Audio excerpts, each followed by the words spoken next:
Hey, can't believe you caught up. Good job. How are you doing?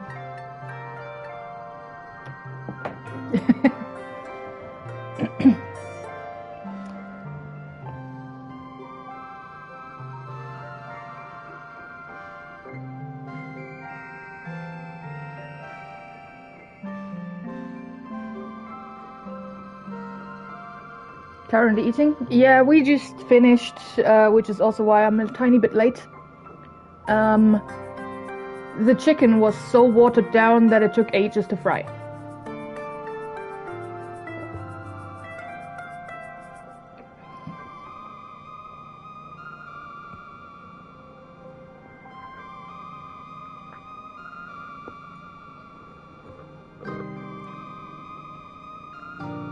The food was good. I didn't eat the chicken. The chicken was for everybody else's food.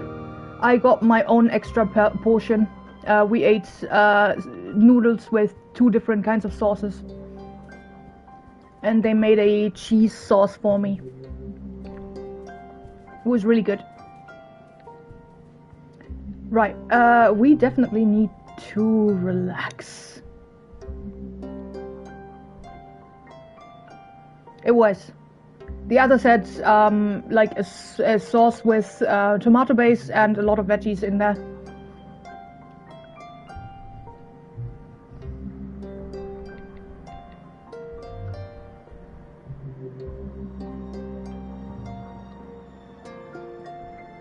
The roomies are probably not gonna join. Phoenix has not seen the rest of the stream and yeah, so doesn't want to join in with like a game that they don't know anything about. Sorry. Then V has like never really watched my streams anyway and wants to watch Obsession tonight, which she's probably gonna do with Phoenix. Mips is going to their own room because they did promise you to watch this Obsession with you. But they also have a headache, so they're probably not gonna be here.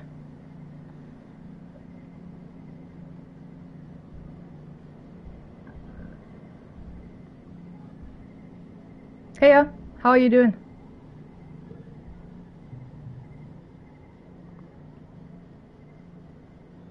The garden is such an extravagance normally, but during a famine, it's almost irresponsible. Your mom hasn't had a lot of time to weed here lately, so you donate some of your free time to cleaning up around the flowers. They're pretty, but not edible. What a shame. I'm also doing alright. Thanks for asking. You did say you weren't gonna weigh in on this decision, weren't you? So I'm just gonna forget the one card there.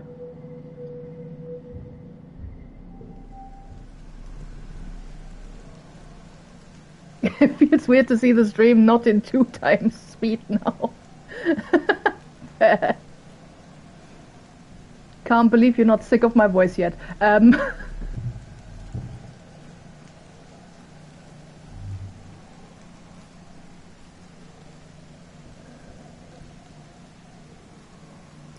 Right, we are still in a famine, so we still need to gather some food. Is that still the thing that you can't for some reason see Angie typing? Have you maybe blocked Angie accidentally at some point?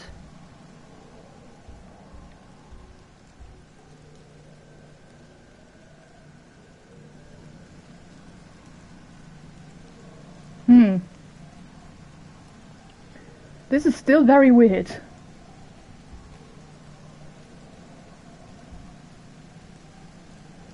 We have to forage because that is... we're still very short on food.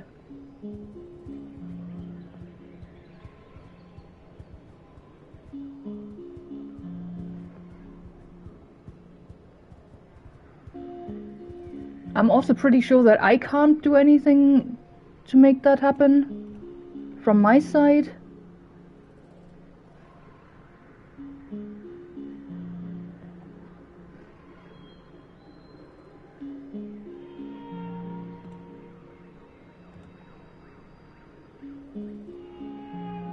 No.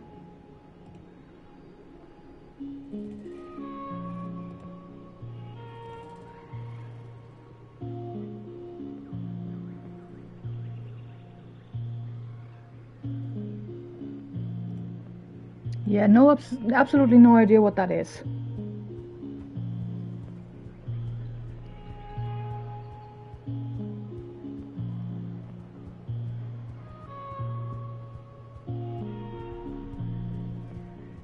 Oh, I didn't check how many events are left here.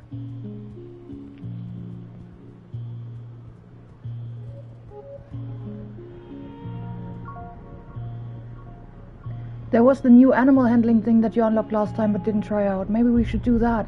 Fair enough, thanks. I mean, after this one, you come across a curious...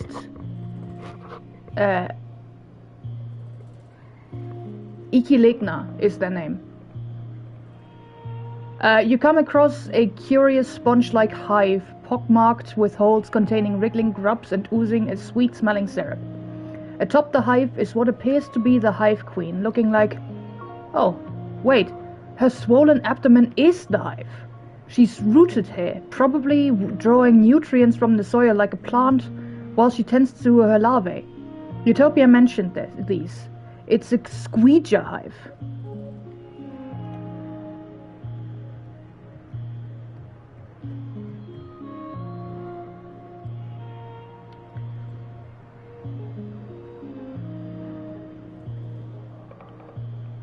Watch quietly, sneak and harvest honey or leave it alone. We're sneaking in to grab the honey because we need food desperately.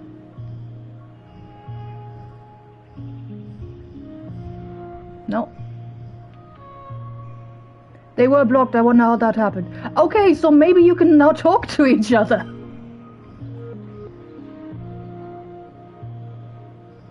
Weird.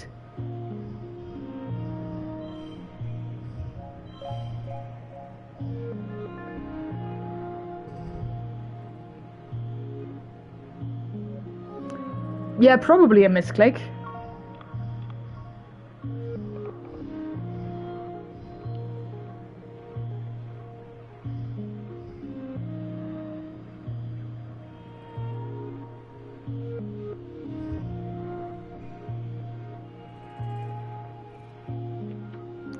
You think you should still see the name, but what they said should say blocked. I don't know. Apparently it just blocks every bit of them.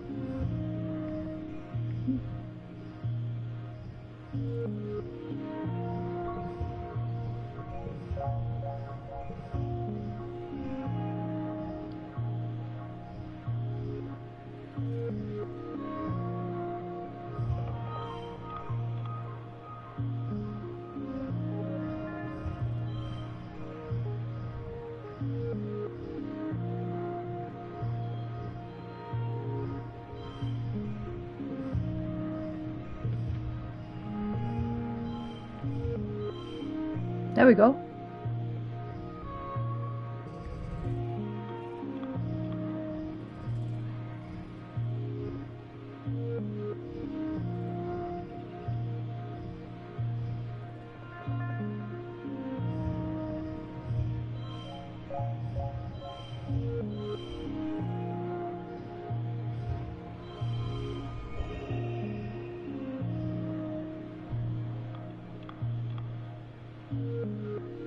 That works.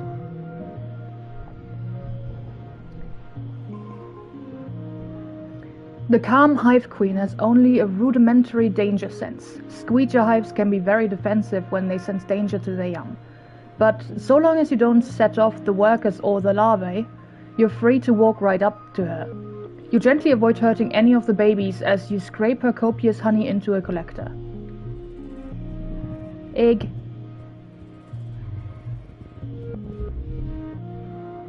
A line of termite-like insects crosses the path here. Curious, you follow them to their destination, a massive sponge-like hive of crawling bugs rising with life. The bugs are tending to larvae nestled in the holes of the sponge, feeding on their rich royal jelly that oozes from the hive. Oh, it's a squeecher hive! The hive queen has chosen this spot to root herself to the ground, her swollen abdomen forming the spongy hive that sustains all her children. You're a little afraid of her acid, but that royal jelly looks tasty. Wade in and harvest some saps or go around it, which is a hard animal challenge.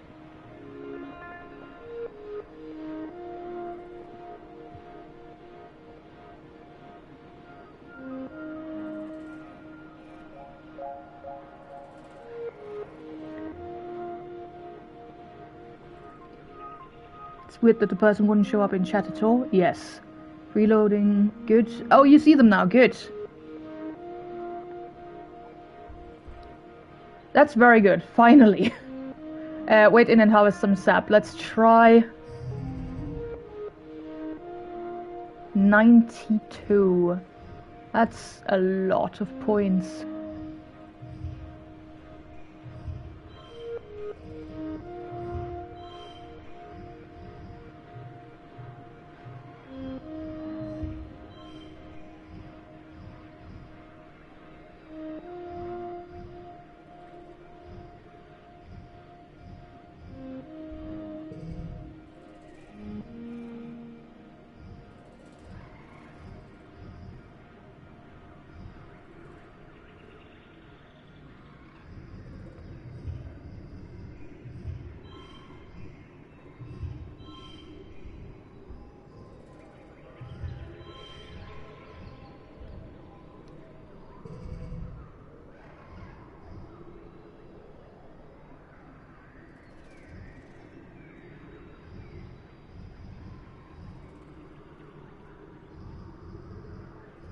I have a lot of cards that modify with gems, and not a single card with a gem.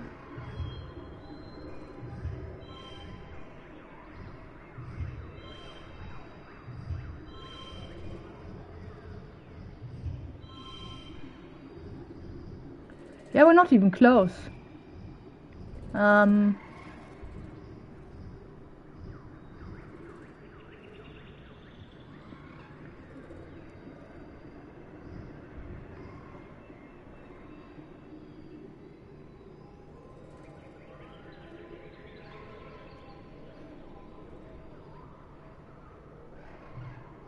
I mean, first one is free anyway. Oh yeah, it didn't add +1 because you already were red. Yeah, fair enough.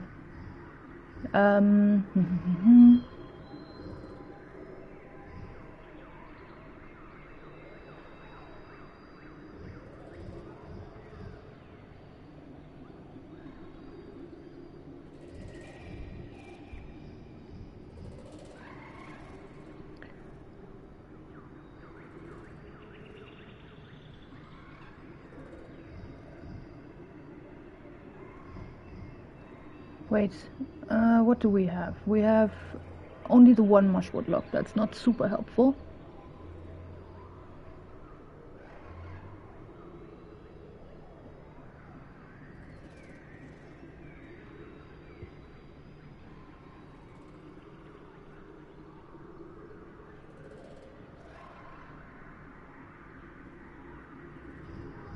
I might just redraw the hand. Yeah, let's do that.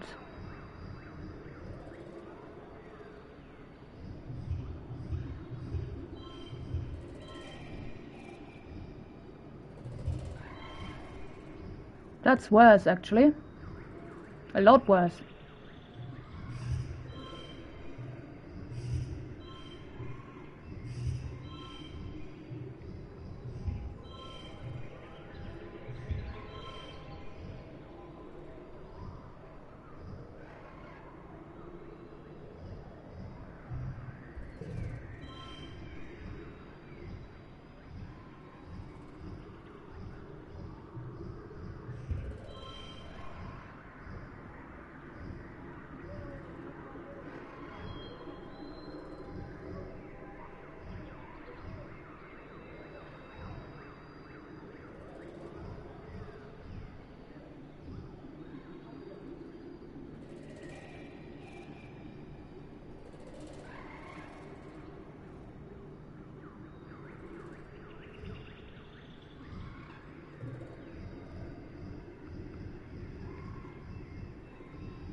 Hmm.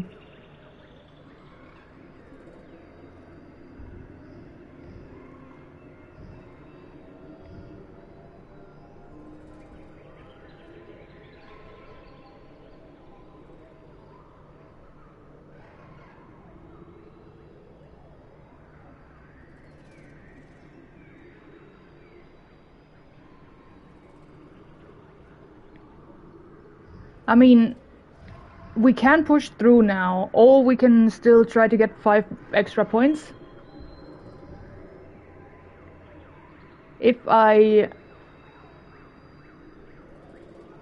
use 3 of these, we could probably get there.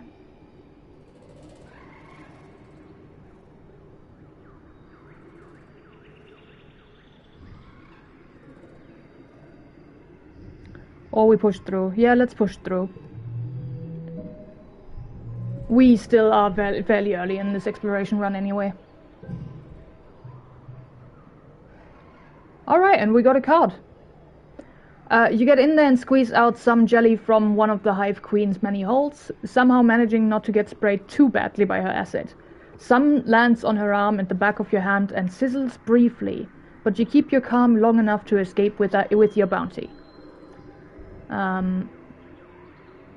Yes, we get 0 points for animals, we get 1 food, some kudos from being popular, and we milk the squeezer.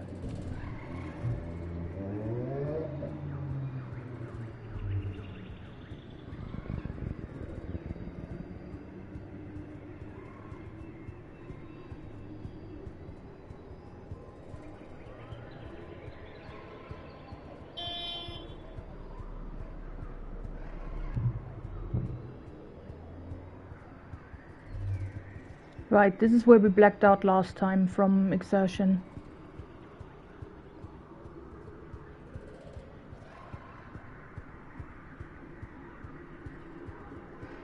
Did we do everything here? Let's check again. Have we finished the events now? Or is there something I'm missing?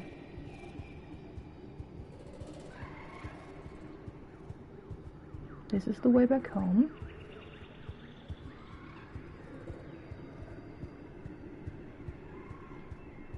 I really wish I had just checked at the beginning how far along we were.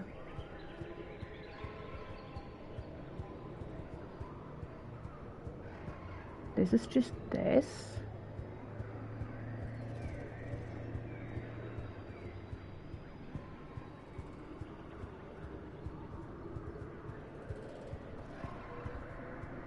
Oh, there's another path here. Oh, that's just the circle there. Is that a circle? Yeah.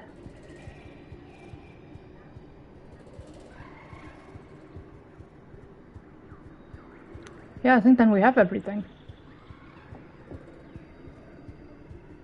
Well, that was a very short expedition.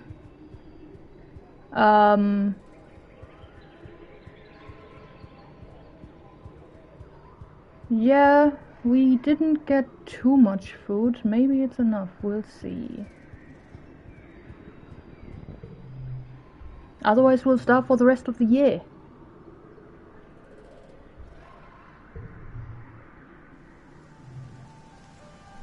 Which isn't that much longer.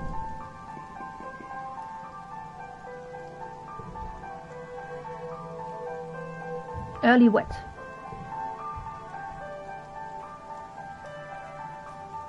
Which was Mars's birthday, I think?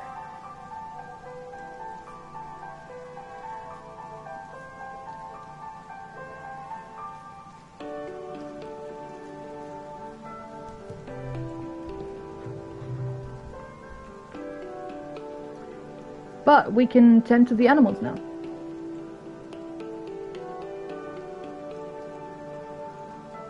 Oh, I didn't notice that Sol's image is sticking out their tongue. Yeah. I think that is being a bit exhausted. it changes, the image up top changes regarding like how exhausted we are. But yeah, that one is fine. We tend to the animals. You met your dad by the animal. You meet your dad by the animal pens, fresh and ready for your first day at your new job. Your dad loves at your clean clothes and your scrubbed face. Oh, Pumpkin, I'm sorry to tell you that you're a little overdressed for the position, he chuckles. You're gonna get dirty and all heck today. Go on, put on these overalls and let's get to work. You change and follow your dad to the float cow pens. He rubs their noses as he points out their names. I know they're cute, but these ladies aren't pets, he says. They're livestock. And more than that, they're not really domesticated like our animals back on Earth. They're more like tame. We give all the animals lots of room to roam, and we feed them well. They're not gonna get chased down and eaten by bigger animals, and we help them if they're sick. It's a pretty good deal, I think, but they're still pretty wild, he says. You gotta be careful with them. He leans his elbows on the fence. We were pretty lucky that Vertumna has herd animals, he says. Makes it a little easier. We'll probably have real domestic animals in a couple hundred years. So when we're not there anymore. Cool. Well, kiddo, your dad says, spreading his arms. We've got all these animals. What do you want to learn about first? The bristle slug, the float cows, sugar bugs, the trippids. I don't know we should... I don't think we should eat animal stuff, or let's get started.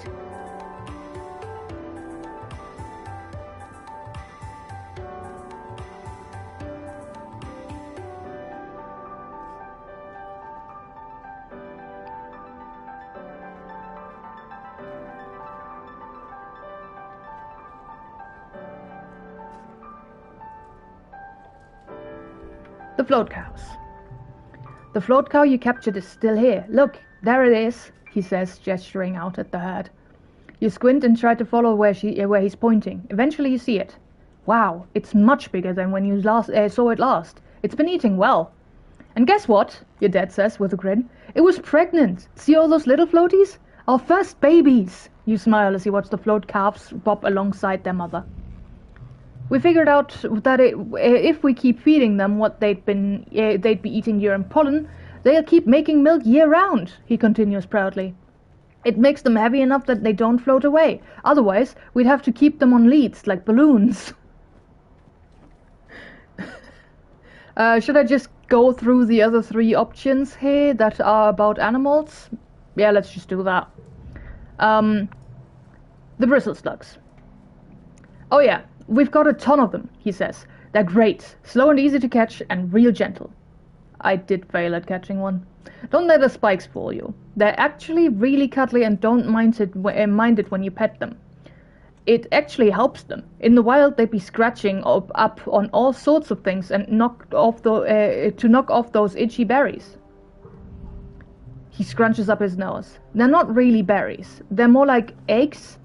Well, they're like berries, though, because they're sweet and... You know what? Never mind. Vertumnan animals are pretty weird. Sugar bugs. Your dad takes you to the row of crates where the soft, squishy sugar bugs are all clumped up together in the moist muck. These guys are pretty cool, he says, picking one up. It perfectly fits in his palm. They're a colony, just like us, and if you tickle them, you get... He brushes his finger along the top of the sugar bug, and a little jet of gooey stuff comes out. Sugar bug syrup, he says. Pretty neat, right?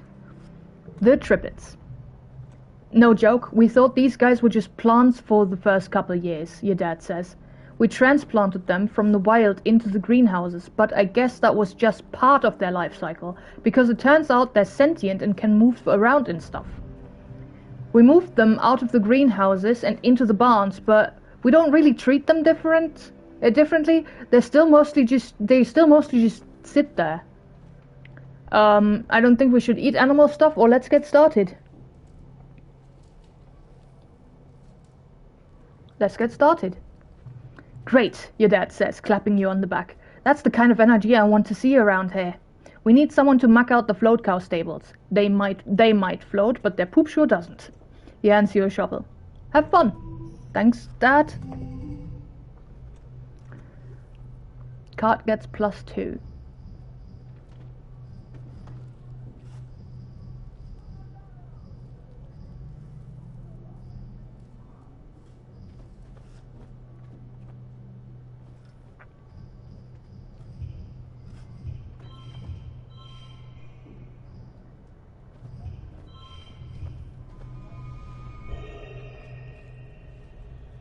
Yup.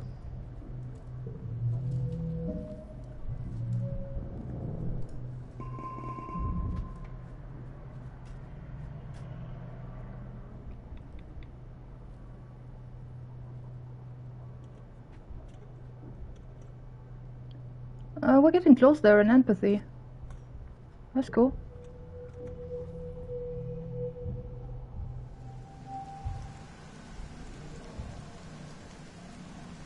Late wet.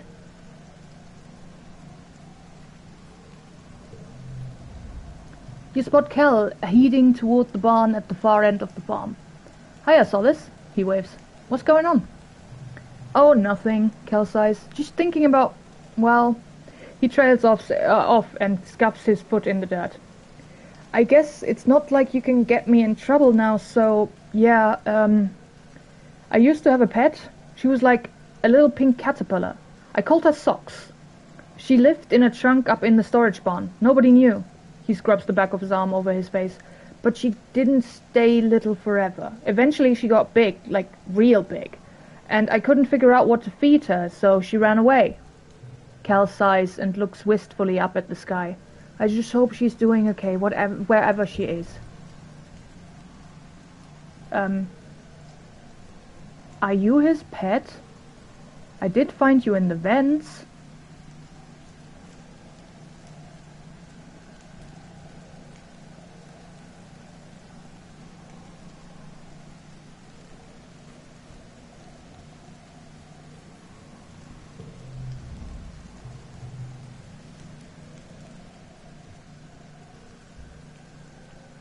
Still need biology 80 or greater. Nowhere near that.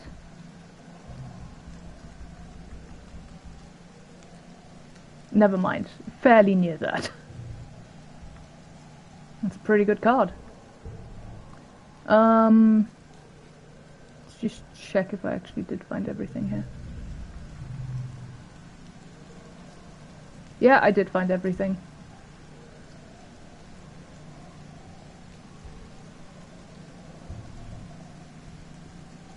Let's get biology up. Yep. Toughness. 2 biology, 2 toughness. 2 biology, 2 organizing. Organizing we wanted to get up to get more helping slots there. So let's just do that. Research xenobotany. Organizing is currently... We're getting there, 43. You report to work in the geoponics laboratory, bringing along the sample of weird spongy purple-pink stuff you found in the fog cloud in the Valley of Vertigo. Your dad is very interested in your sample. He has you analyze it right away. Scrutinizing your sample under the microscope and then with the spectrometer, you compare the spores to known substances. You determine it shares a chemical compound seen in fungi with psychotropic effects. It could make people hallucinate. Huh, your dad says. That explains some things. You think about those creatures, those topiary covered in this stuff. They were all grouped together in the same place by that weird hole. Did the fungus make them go there? But why? Take a look at these, your dad says, sending you an archive on your hollow palm. He's kept detailed records of the air quality, humidity and temperature spanning back almost to the day that you landed here. There are even some actual air samples preserved in vacuum-sealed tubes. You take a look and, sure enough, the spores are always present in the air here and get much worse during pollen. Wait, could this be what makes your dad sick every year? Is it trying to colonize him, like those creatures? You remember the chief engineer saying that she believed the shimmer was caused by some sort of fungus. Could this be it? Looking for a way to neutralize it, you hit the archives again. You work at it for a few days, but identifying a compound and noticing a pattern is one thing. For the heavy science, you need help from Dr. Instance. This is strong work, Instance says, scrolling through your findings on a hollow palm. You say you gathered this sample yourself? That's impressive for someone your age. She summons Tang to join you. Please get Tangent up to date on your research, she says. She'll take it from here. She has more of a mind for these things. Sensing the shift in power balance, Tang blanches and looks at you apologetically. Hold up, this is my research. No one knows this better than me. That sounds like the right choice. Yeah. We need biology 40 or greater. We do have that. No one knows this better than me. Instance raises her hand. I'm not passing judgment on your abilities, she says placatingly. You clearly know this research well, and I can find nothing wrong with your methods. Still, something this important and dangerous should be done in more controlled conditions. Tang has been scrolling through your research. This is good work, she agrees, but this is a medical problem, not a gardening one.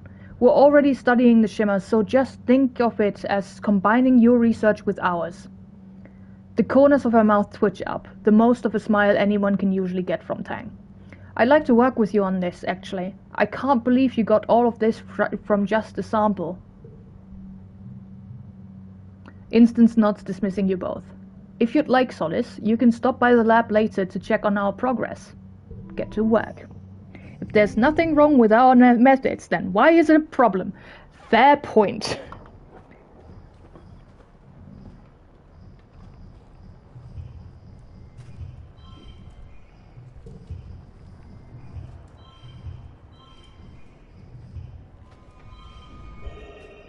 Well, 5 kudos if total equals goal. That works. Yep. Done. It's been 3 seasons of heavy food rationing, getting more and more strict as the year dragged on and the field continued to struggle. You've been wasting away. You all have. It's not just the lack of calories. There just aren't enough vitamins and good stuff in the food you are eating. Your muscles ache all the time. Sometimes you feel strangely euphoric, filled with inexplicable energy, but often it feels like there are weights tied to your shoulders pulling you down. You're tougher than most, but you still have trouble sleeping, despite being tired all the time. You spent the whole day in a dazed fog. At least you hardly feel the hunger now, or it's hard to tell dreams from reality.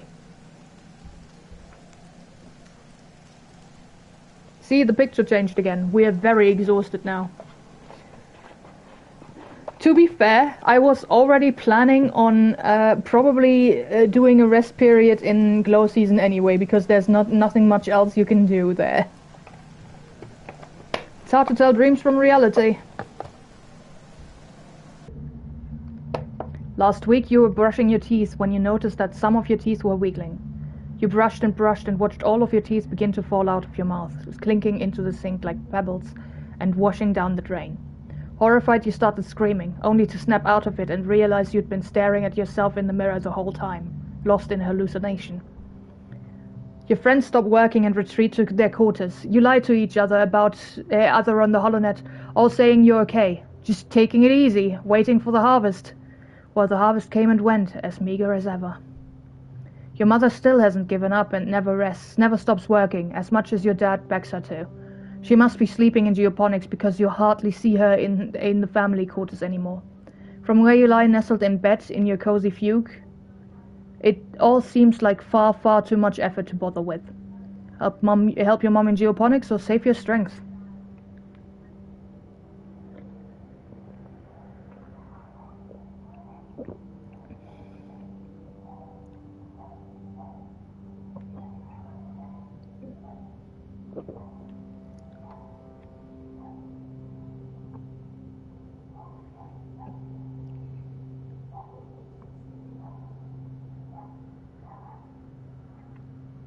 We shouldn't, right? I don't know. We are very exhausted. I don't know. The one thing is saving our strength might be a good idea. The other thing is if Mom gets food, maybe it's good to help Mom get that food. I don't know.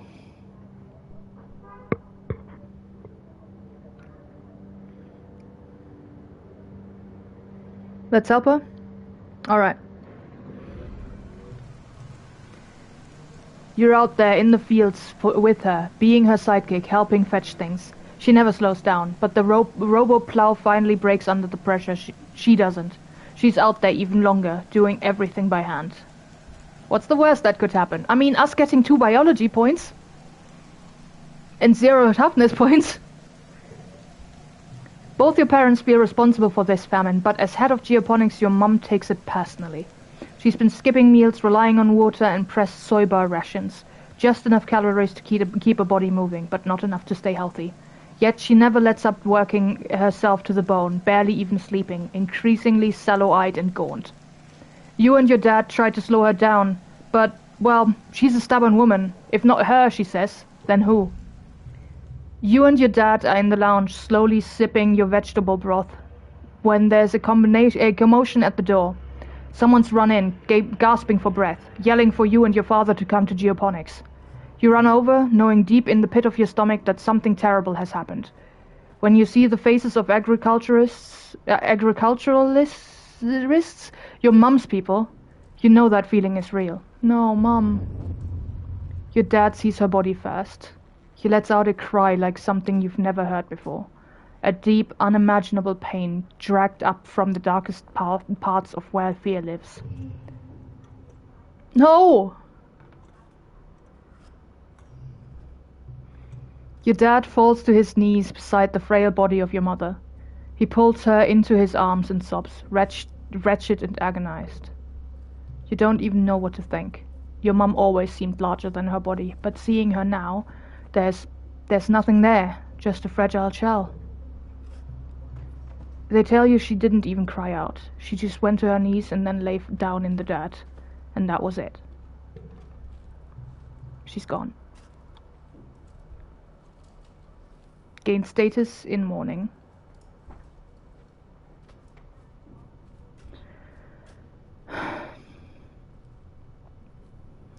Yeah. I think we would feel worse if we hadn't helped her. Your mother's body is taken to the incinerator room, and that night the colony gathers to pay their respects. Do you join them? Attend the funeral, or no, I want to grieve by myself?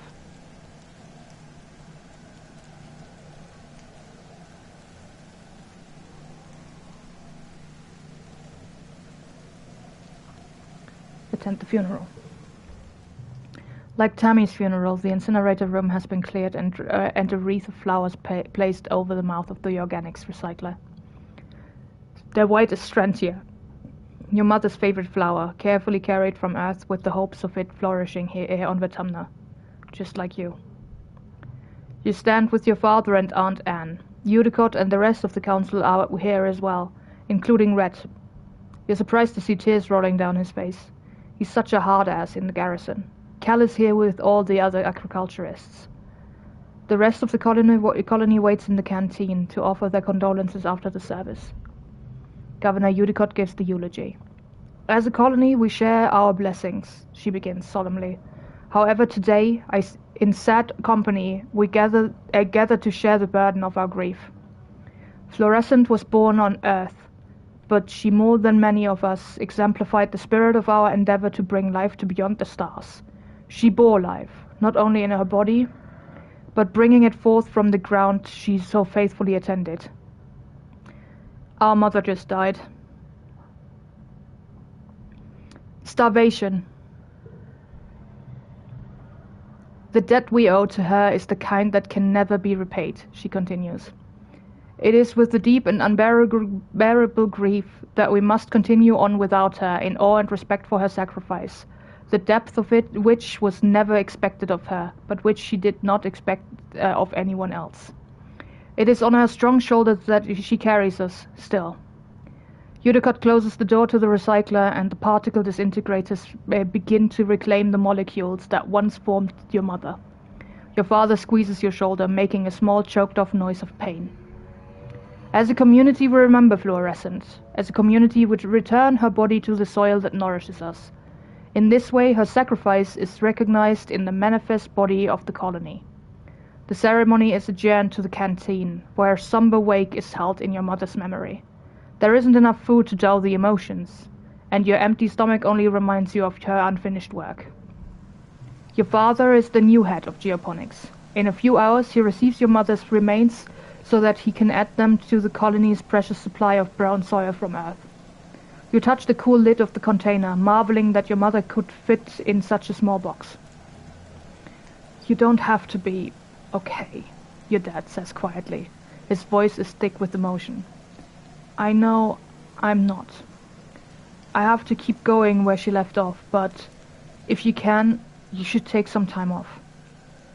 Take the month off or get back to work.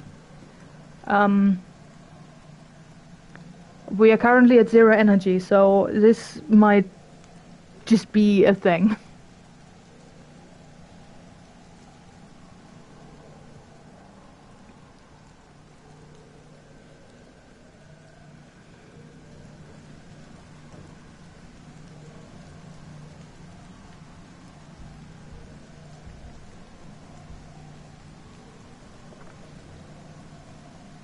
They've been teasing our dad's potential death and then they kill our mum. Yeah. Mum died because we couldn't figure out the food situation fast enough. I tried. We tried our best to do it. We have not failed the challenges that were about getting food, and I think we're close to getting out of the starvation, but it's still there. You're mourning the loss of a loved one. All skill increases reduced by 1 for 3 months. And some jobs and actions can't be performed. We take the month off.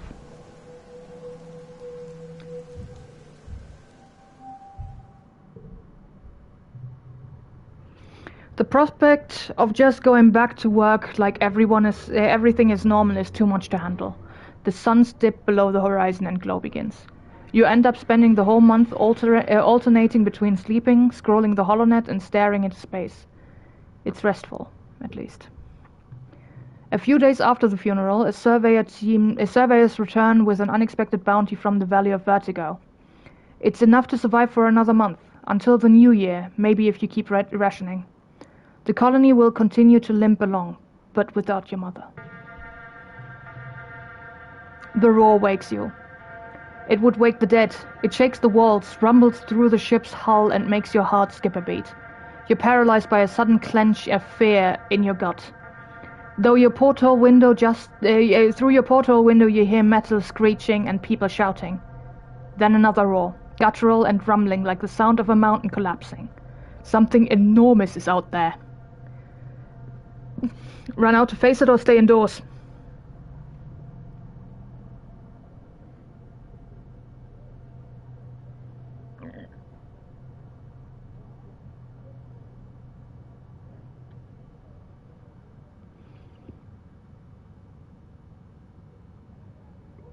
Okay. Need a dice.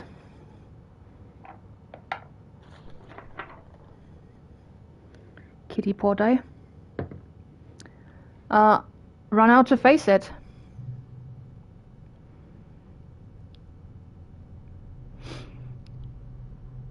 Gain status heroic. We don't have the combat skills or the toughness to fight it, in my opinion, but we can also run out. I mean, apparently we run out.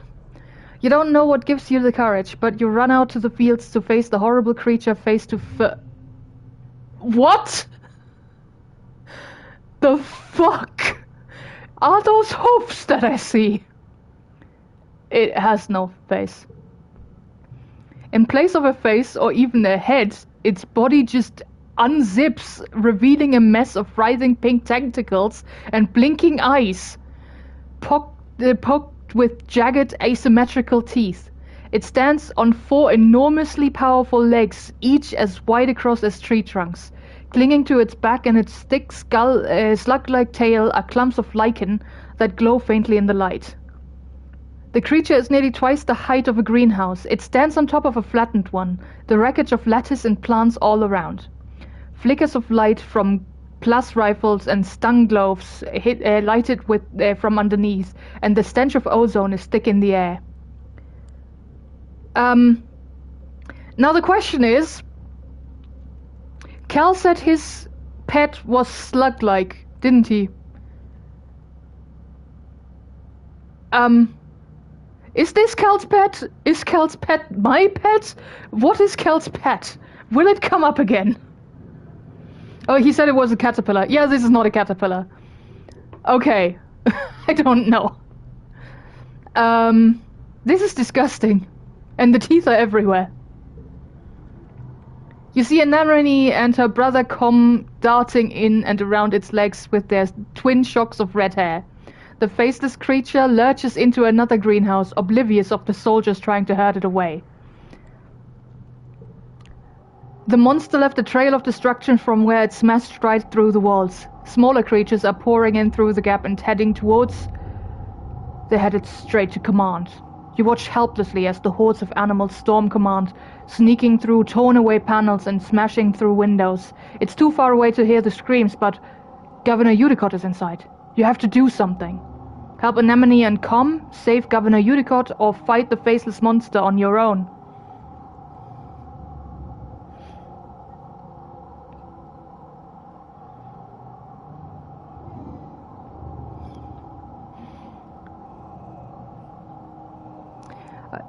I think this is where we die. Maybe not. I don't want to decide this. Fucking hell. Yeah, the thing is, I think if we fight the faceless monster on our own, we will die. If we don't help Anemone and Com, they will die. If we don't help Governor Udicott, she will die. We help Anemone and Com. You run towards Geoponics. Com still has a ball in his hands for some reason, picking up a handful of rocks as you cross through the barren fields. When Com sees you, he gestures for you to flee. Get out of here, Solace, he says. You're gonna get yourself killed. You grip your rocks in defiance. You're sick of being told to hide like a child. You want to help. It's a hard combat challenge. But we do get a +1 on combat things, I think. Yep, we get a +1 on... this is actually not... 86 is not too bad, and also we are very, very well rested. So that will end up helping us enormously.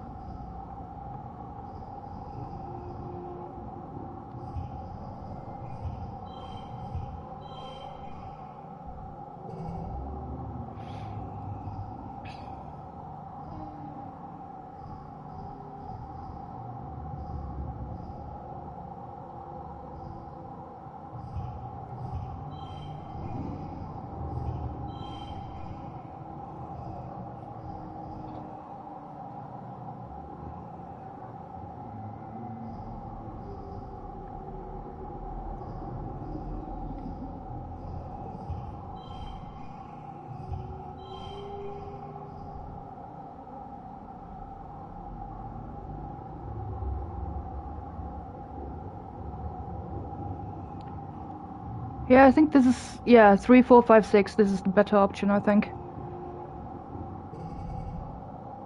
Let's see. We have a lot of blue cards in here. That's not bad.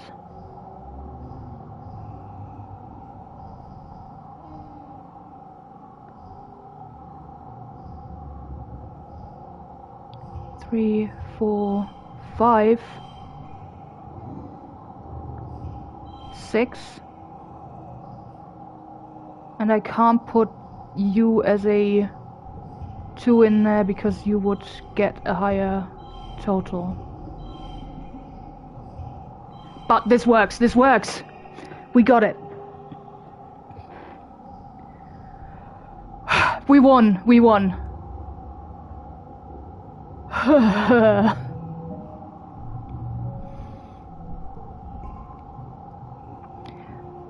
You try your hardest, but even with the full force of the defense squad, you can barely keep it contained near the farms. You dart in and around the battle, throwing rocks and making noise to keep the abomination's attention away from the rest of the colony. Its tentacles whip around, slapping the ground and knocking into people, picking them up and throwing their helpless bodies like dolls, only to be crushed under its massive trunk-like feet. The fields are littered with bodies of the fallen. Sweat stings your eye, but you somehow stay on your feet. Others aren't so lucky. "Solis, watch out!" Com cries out, and you look up just in time to dodge the wet slap of a tentacle, tripping over a body and sprawling to the dirt yourself. The Faceless makes a horrible noise from deep inside its claw, flecking you with spittle as your guts liquefy from the near miss. You're close enough to feel the sick heat radiating off of it. It doesn't have a face, but you realize with horror that it sees you. Zzz. The beam of a blast rifle arcs over your head, and the Faceless roars again and turns its terrible attention to Com. You scream and uselessly cover your head as it lumbers over you. As you scramble to your feet, you see Com go flying through the air. He lands a few meters away with a sickeningly wet crunch. Anemone cries in horror as she runs to Com's side, but it's too late. His body is bent at an unnatural angle, his eyes open and his face frozen in stupefied terror. He looks unreal, like a wax mannequin.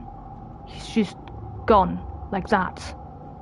Anemone lets out a primal scream of pain, and you can see the thought ignite in her mind, contorting her face with ugly fury as she stands up to launch herself at the Faceless again. Damn it, another one. Yes. You really didn't join at a great time there. Nope, you didn't. You grab her arm and she yells at you in wordless rage before collapsing to her knees, throwing her body over Com's and sobbing like the scared teenager she is. You can only stand and watch. You hear a colossal cracking noise and look up to see the Faceless stumble toward the stratospheric. With a roar that shakes your very molecules, it loses its balance for the last time and falls onto the ship. Metal screams as the ship buckles and gives way. Whole pieces of the quarter's wing shear off as your home opens like a tin can, spilling its contents into the square. The strato lurches, then collapses under the creature's weight. The abomination is slain, but as wails of grief join the whimpers of the dying, you have to wonder, at what cost? See, and we could have been in there. That is very true.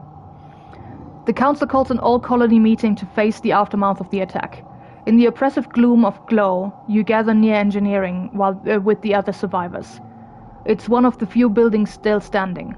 The corpse of the Faceless still sits in the caved-in wreckage of the stratospheric, spilling its flaccid pink tentacles from its horrible zipper-toothed maw. It's already beginning to stink. Destruction of the Strato 3 keep between rounds. 3 cheapskate, that could have been at least been in 5 card. Or more, yeah. You can't forget what you saw. Your mind keeps replaying that terrible moment, the Faceless rearing up and obscuring the sky, Anemone and her brother looking so small before it. Governor Udicott was killed by the smaller creatures that swamped command during the attack. In her absence, Zeke addresses the colony. I mean, yeah, that was what I expected.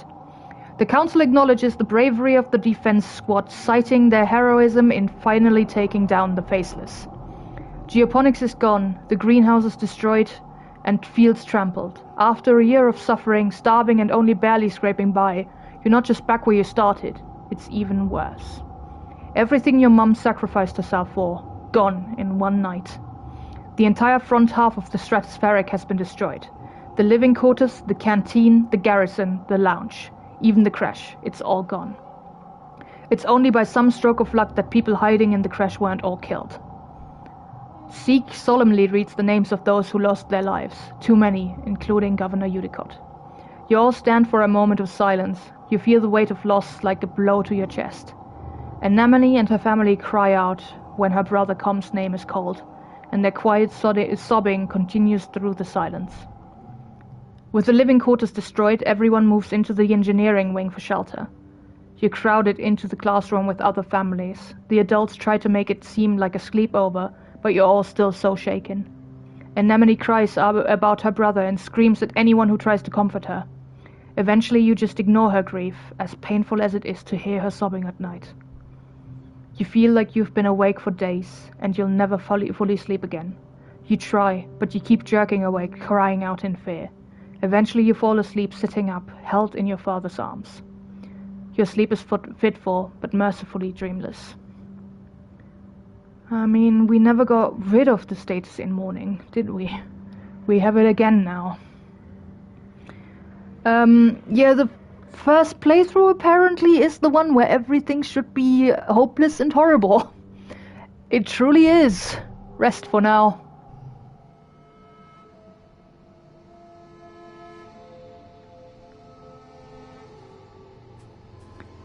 Yeesh.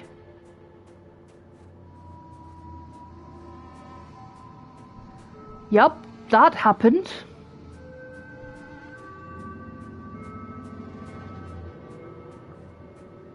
This is also destroyed. Everything is gone.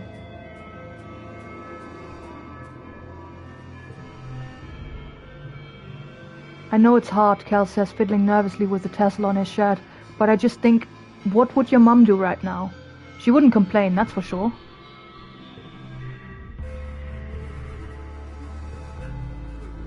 Your dad is tending to your mum's garden. Luckily, most of the irreplaceable earth plants were spared during the attack. You don't know what he'd do if he lost this part of your mum too. Mars isn't here. Oh, hanging out here. Fair enough. Your dad's been... my dads have been working around the clock to salvage the Strato. Mars says self-importantly. What have you been doing, Solace? Fuck you. Tangent paces outside the engineering wing, the only building still standing. With everyone living in there, there's barely enough room to think. I mean...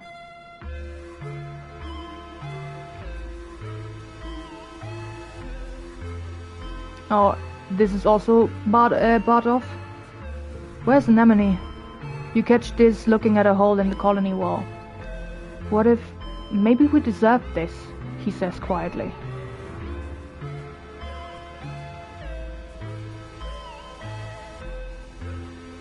Can't go outside apparently. Not through there either. Can't do the sports events. I can only do the things...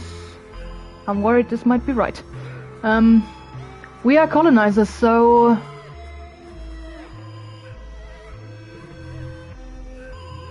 that doesn't start us off very well. Engineering is cramped with families and what belongings they've salvaged from the destroyed living quarters. You could spend time in your crowded temporary lodging in the classroom or help the adults try to fix things. Can't study. Can only mourn, which is... it's kind of funny that mourn has 5 smiley faces next to it. I know that it means minus stress, but it is weird. 3 toughness, 3 organizing, 5 kudos, plus 10 strength for rebuilding. Should we do that then?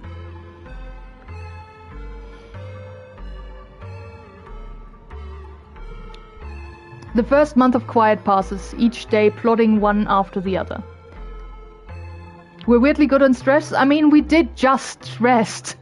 We did rest during Glow, which is the reason why we're not stressed right now.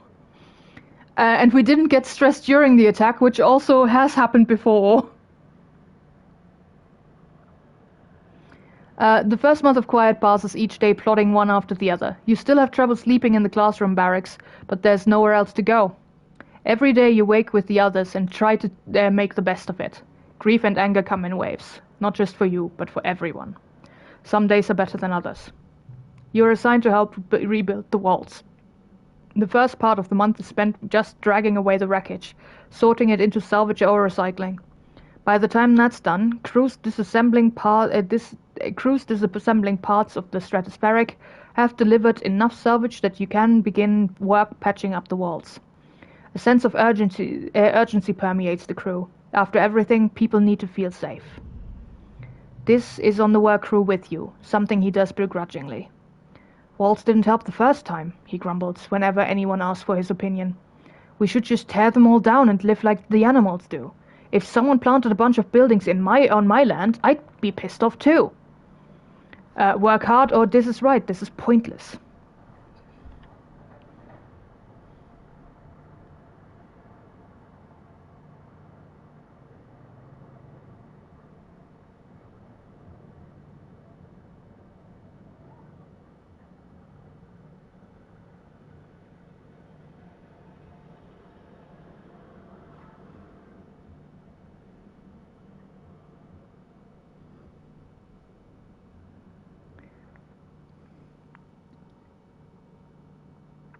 I mean, it is, but it's gotta be done.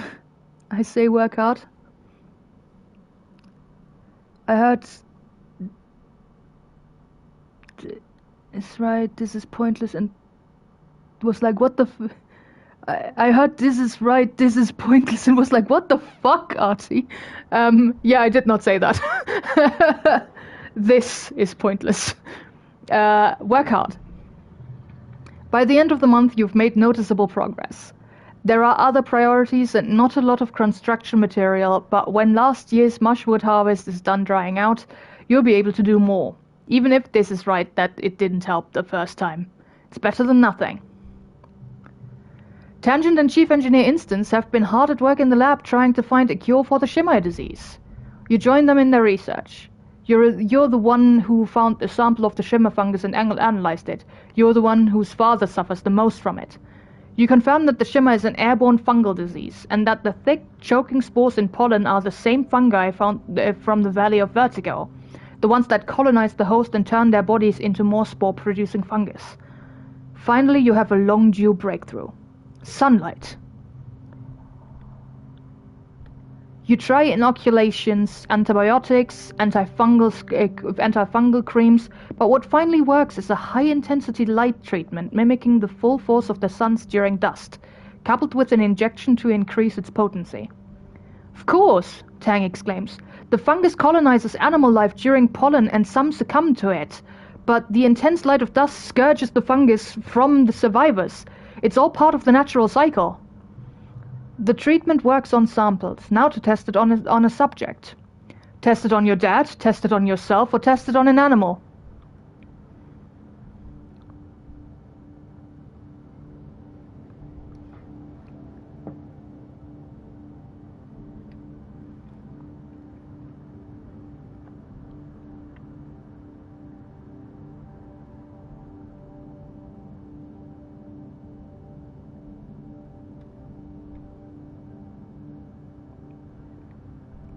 Test it on yourself.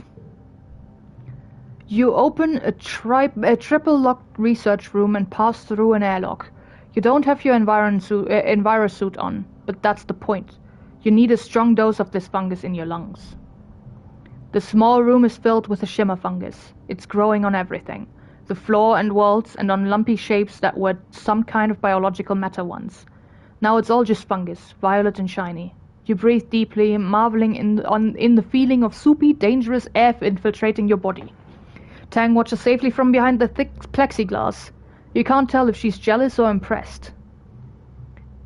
Next you slide into the light therapy machine to bask in the nice warm light for a while. You even have a nap. Dr. Instance takes your vitals and runs samples of your fluids through various machines. She's excruciatingly thorough. But after a few days, she concludes that the treatment is a success. You still carry a high fungal load, but its effects have been nullified by the light therapy. I just got a trophy called His Little Tomato for helping Tangent cure the Shimmer disease. Cool. Remarkable, Instance says, going over your findings. Now that we have a frontline therapy, we can begin treating the population to prevent the fungus from taking hold. All cards to the right become blue cards. That's interesting.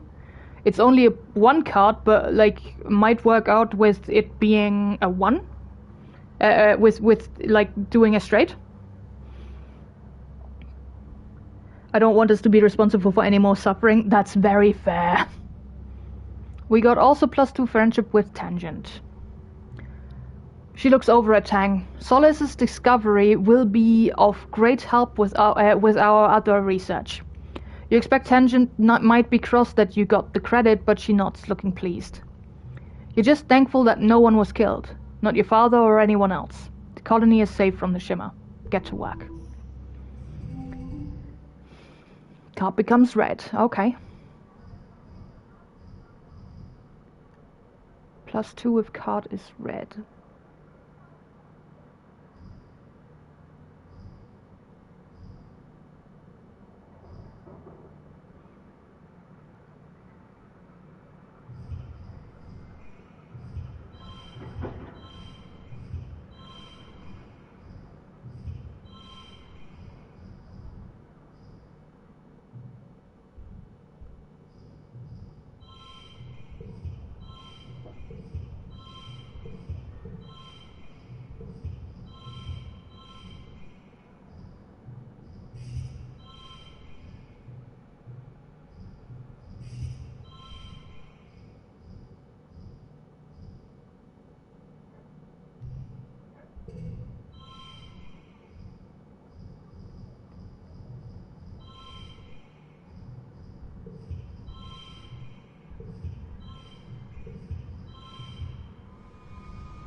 Toughness and organizing we got points in.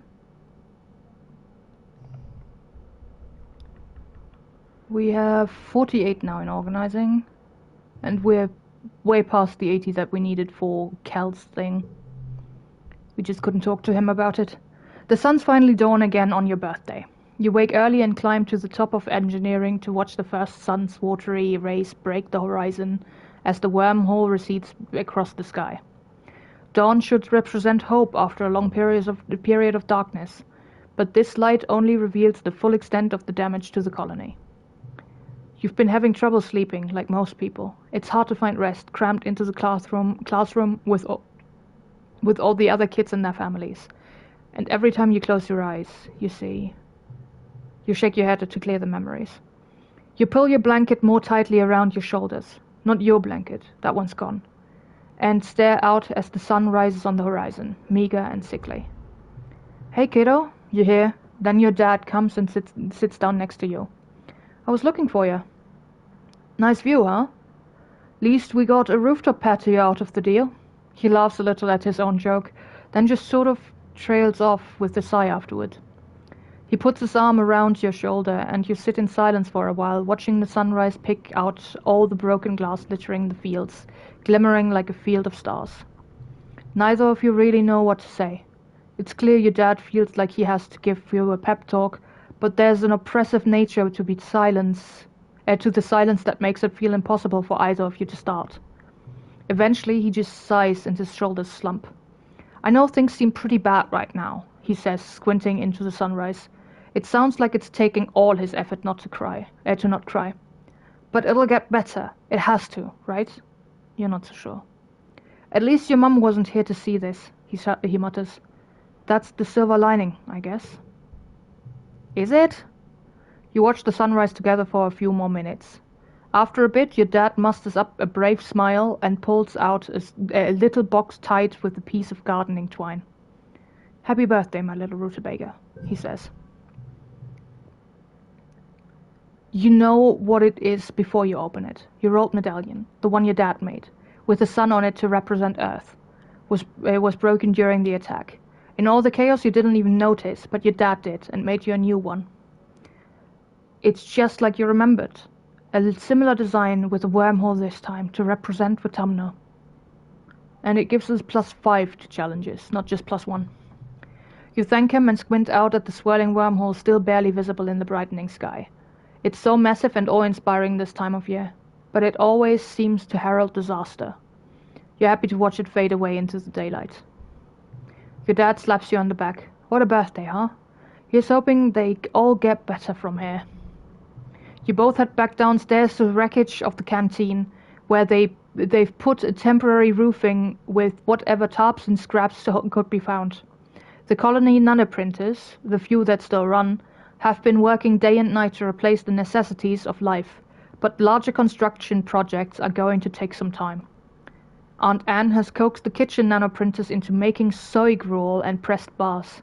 Life-sustaining, but depressing. You and the other colonists eat your breakfast in stony silence as you mentally prepare for the day. Chief Administrator Seek has taken over as interim governor until the council can elect someone new. Last week, they held a mass funeral for everyone who died. There's talk of turning in the Stratospheric's destroyed front half into a memorial shrine after everything useful has been salvaged. There's still so much to do.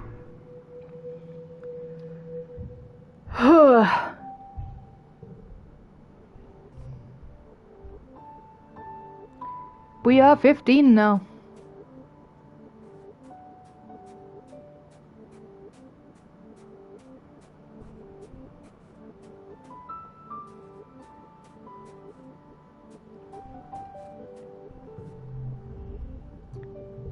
It's the same dialogue.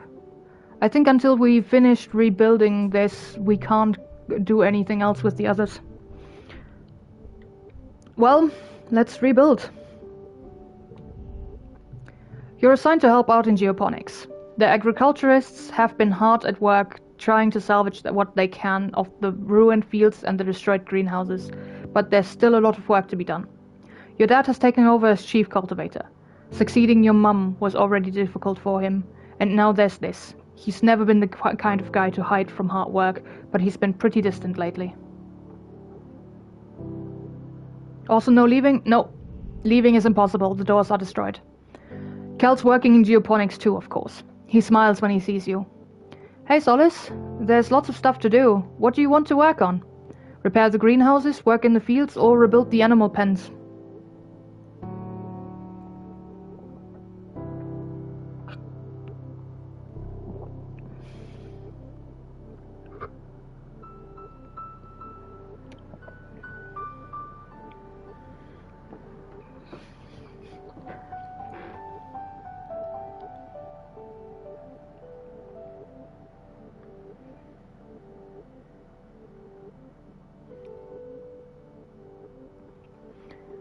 Greenhouse seems most important. Fair enough. The geodesic domes, miraculous prefab modular structures your parents brought from Earth, are in shambles. Much of the glass and metal is beyond repair, destined for the recycler. You and Kel help clear away the debris, and when that's done, you help drape tarps over what's still standing so that the drifting spark snow doesn't pile up inside and affect the soil acidity. Anything that can't survive outside a climate-controlled greenhouse needs to be harvested and sent to the kitchen so that it can be preserved. Canning, jarring, dehydration, ancient techniques you've learned about in school, but didn't think you'd have to put into practice so soon. Everyone is worried that this will be the final nail in the coffin for your food supply after the famine last year. You try not to think about it too hard, instead focusing on just doing what you can to help rebuild. The famine last year? What do you mean the famine last year? I'm still starving here.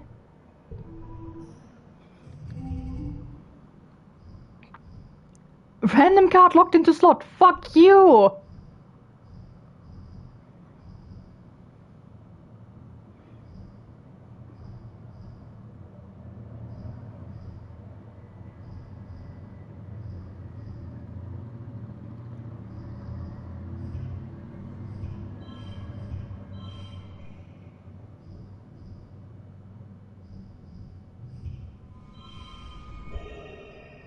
It just about worked out. But why would you lock in this one? We really gotta get rid of that giggling card. Yes, we do!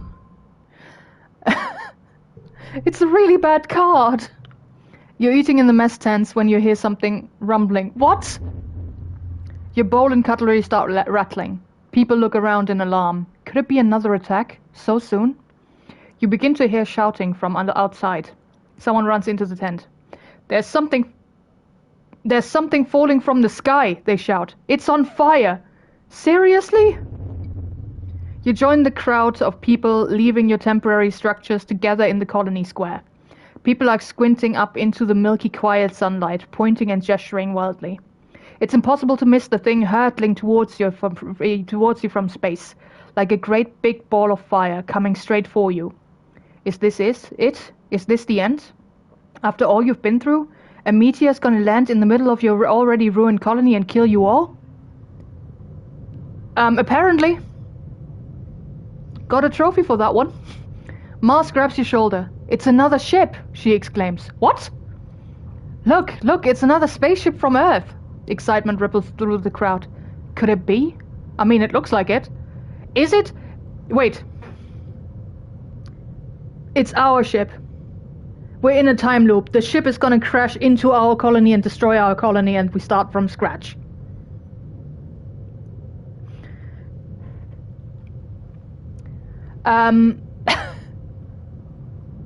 You stare up, unbelieving at the rapidly approaching ship. The flames of its entry into the atmosphere dissipate, but a thick column of greasy black smoke trails behind it. Soon you can hear the whistling of it ripping through the atmosphere at terminal velocity. It's coming right at us. That's not a controlled descent. Whoa! Could be a time loop. We know that there's gonna be a second run. This could be the reason why. That is not a controlled descent. It's an enormous ship coming at you way too fast. The ship's reverse thrusters fire, trying to slow it down so it doesn't smash into a billion pieces when it hits the planet. Everyone scatters to take cover. You crouch behind some rocks, throw your arms over your head and squeeze your eyes shut. You hear the massive spaceship touch down in geoponics, plowing through the fields and grinding over what was left of the greenhouses. You are thrown to the ground from the force of the impact as shrapnel and small rocks zing past your head. It grinds along like some roaring monster, cutting a great scar through the colony and kicking up an enormous cloud of dust. Finally, the ship comes to a creaking, shuddering halt. You and the other colonists carefully crawl out of your hiding places, coughing and rubbing your eyes. The new ship is half buried and obscured by dust, but you can tell it's from Earth. You squint to make out stenciled letters. Heliopause. Okay, it's not the stratospheric then. A hatch opens in its side and silhouettes begin to emerge. Silhouettes with guns. Soldiers march out of the dust and quickly surround all of the remaining colonists. More soldiers from two parallel lines from the ship to the form two parallel lines from the ship to the square, their guns in parade rest, and a lone figure striding down the center towards you.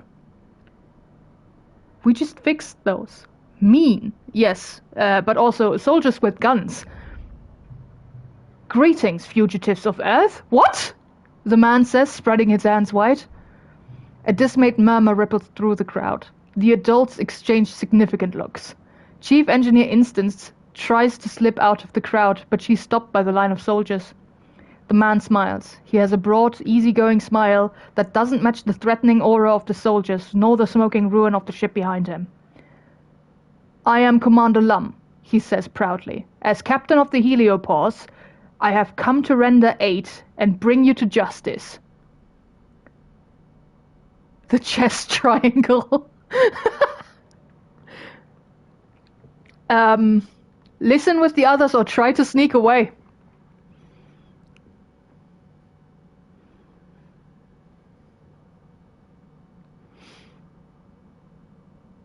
I don't like this development.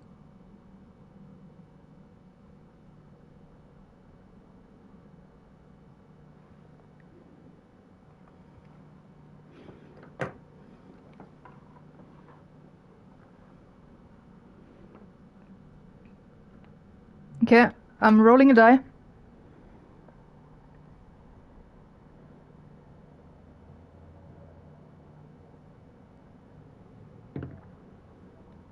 We're listening with the others. Steek steps forward out of the crowd. You're not the commander of the Heliopause, they say firmly. Governor Udicott was expecting Commander Morikawa. Aragorn is surprised. Udicott has been in communication with this ship? For how long? I am captain of the Heliopause, Lum repeats stubbornly, then adds, according to the chain of command, we sustained significant loss of personnel when we went through the wormhole. You can't help but notice many of the soldiers exchange looks this time. You wonder how many people have had to die before Lum became commander. As the commanding officer, Lum continues, I declare this colony to be under our protection. As such, you're all now subject to the laws of Earth. Zeke bows. Now, they stammer. There's no need for dramatics. We're a diminished colony, as you see. Governor Udicott died in the most recent attack, and Fluorescent passed away a few months ago. Even Technician Halitosis is gone. You see, we're quite leaderless. Wait, your mum? What would these Earth cops have wanted from your mum? You notice Chief Engineer Instance is being held with her arms behind her back. She glowers at Lum with unbridled hatred. Lum turns to the assembled colonists. Well, why don't we fix that? He declares. Say hello to your new governor. You hear a few gasps of shock and outrage, and Lum raises his hands placatingly. Let's not pretend you don't need our help, he says. And we could simply arrest you instead, but there's no need to demoralize your little colony further. Judging from the number of guns on display, you don't think you have a choice in this. No one knows how to react. A new governor from Earth? Nearly 100 new colonists? Most of them trained soldiers? What does this mean for the colony? The crowd disperses slowly and the council members follow Lum back into the heliopause, presumably to talk about the future of the colony. You hope. You track down your friends. So, what do you think about these new people? Mars asks. I'm glad they're here to save us. I'm excited to make new friends. They're just going to boss us around. I don't want to share this planet. Well, neither of these are answers that I would have given.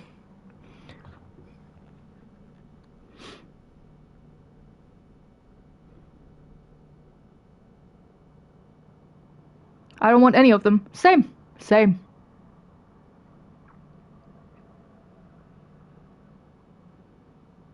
Is there a secret fifth option? Apparently not.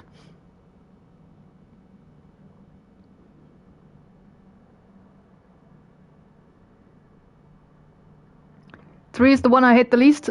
Agreed! They're just going to boss us around. Tangent nods. They don't live here. They don't know what it's like. And they're just going to swoop in and act like they're better than us? She hugs her arms around herself. Did you see what they were doing to Instance? The entire colony, now twice as many of you, sets to work on salvaging the wreckage of the heliopause, tearing it down and combining it with the Stratospheric's remaining engine section. Spirits are high, though these new colonists from the heliopause aren't like any people you've ever met before. With their uniforms and weapons, they're more like an invading force than a rescue. Yes! You aren't sure what this means for the colony, or for your future. Nothing good, I would expect.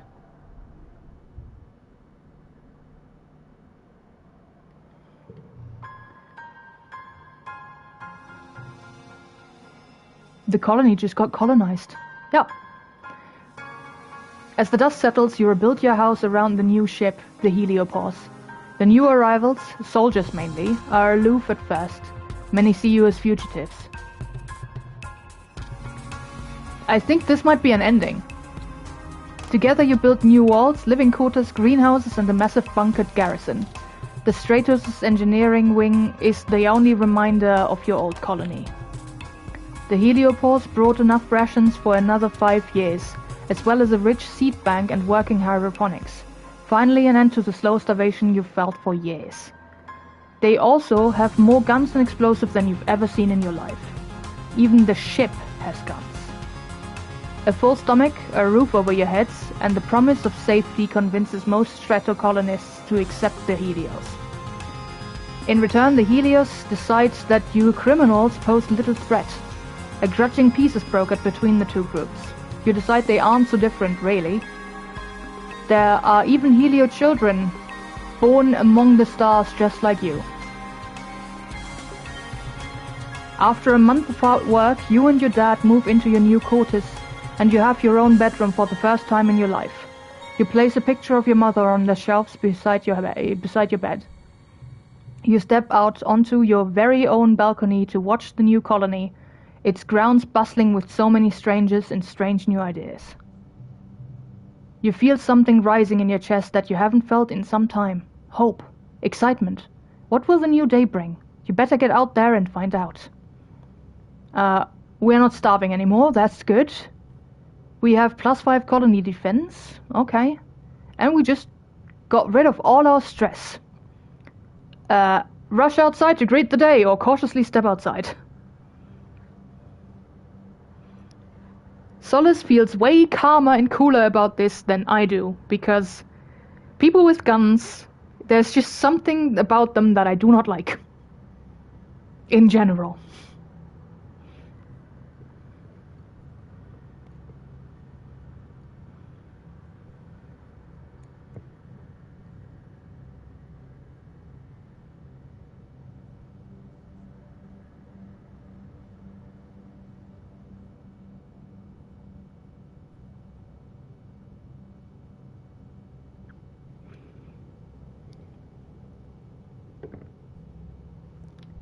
We cautiously step outside.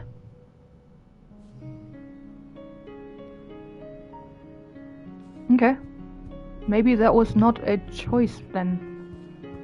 Things have changed. Look at that. Who are you? That person had cat ears.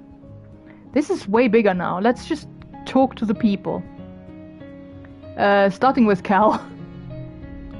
You pass a group of soldiers from the heliopause, leaving the garden. One of them eyes you with disdain, but the rest ignore you. Inside, Cal is scowling as he rakes up a planting bed. His expression softens when he sees you, but not by much. Hey, Solace, he says. Did you see those jerks? They're always sniffing around here trying to start a fight with me. I think their leader's that mouthy kid. Vase? He leans one arm over his rake. Whatever. Joke's on them. I ain't gonna play their little soldier games. What are you working on? Cal is looking a little sickly. Well, I found this really pretty flower growing in the garden. I've never seen it before. You take a look at it and soon begin to feel sick. You're sick yourself. Wait, is this plant radioactive? What? It's radioactive? Cal says, backing up quickly. Good thing you knew that. What do we do? You're not sure, but if you study in the geoponics lab, you might be able to figure out how to neutralize the radiation.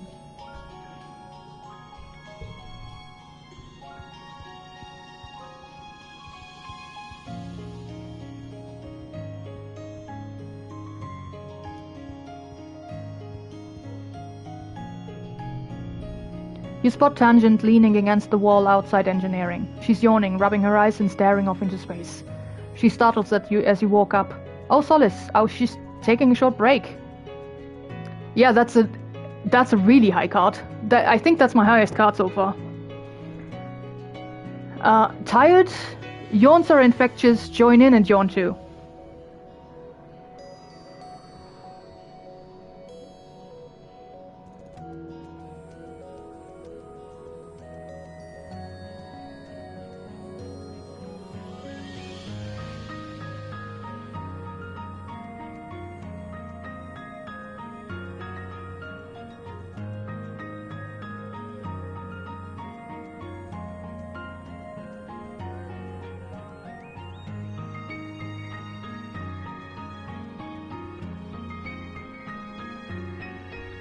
Yawns are infectious. Join in and yawn too. Did you stay up all night too? She asks. I don't even remember when I slept last. It might have been a few days ago. You haven't slept in 2 days? More like 3, she replies, then pauses for another jaw-cracking yawn. But as I said, I'm tired. Even my enhanced body has limitations. You look at her quizzically.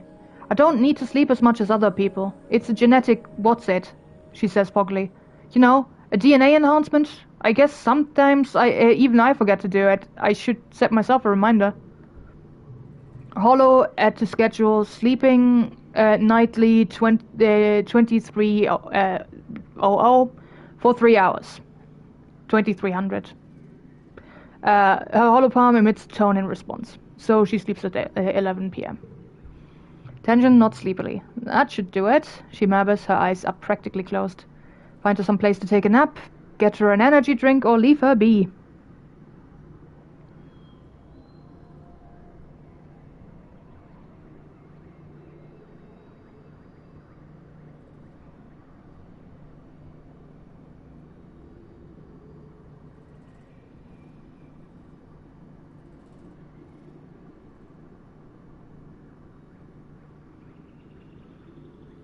Find her some place to take a nap. Tang follows you obediently into the engineering wing, too tired to protest. You slip into medbay to grab a blanket and pillow off a shelf. By the time you return, Tang's already fallen asleep, curled up in an egg chair in the waiting area. You gently place the blanket over her and she hums happily before going slack with much needed sleep.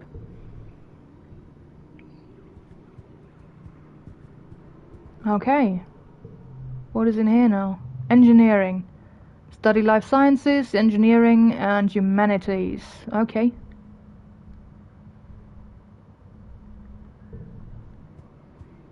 Just checking out where things are now.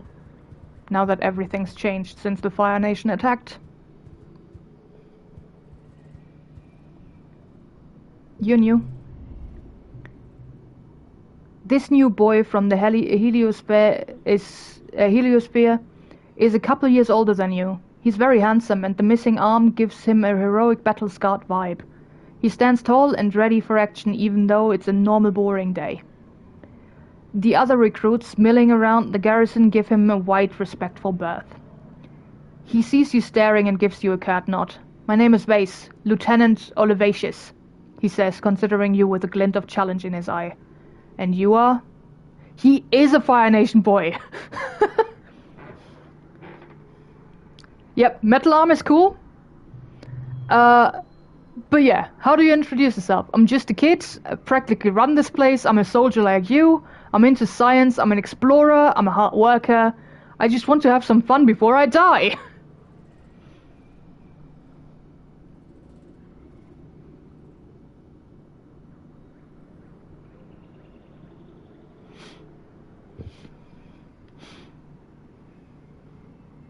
Also, he's the one that Cal has been complaining about.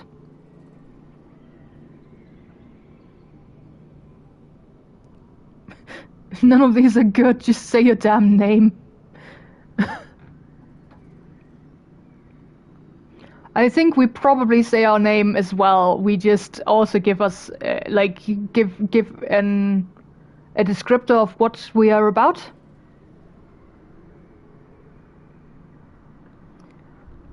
And yeah, our explorer fits it very well, I think. His expression doesn't change. "Is that right?" he says with the air of a boy who's hard to impress. "Nice to meet you, Solace. I hear it's been a rough couple of years for the colony. Lucky thing our heliopause came along just in time," he continues. "Don't worry, we have some of the best soldiers, the very best. We'll keep the colony safe. We were doing just fine before you came, or are you one of those best soldiers?"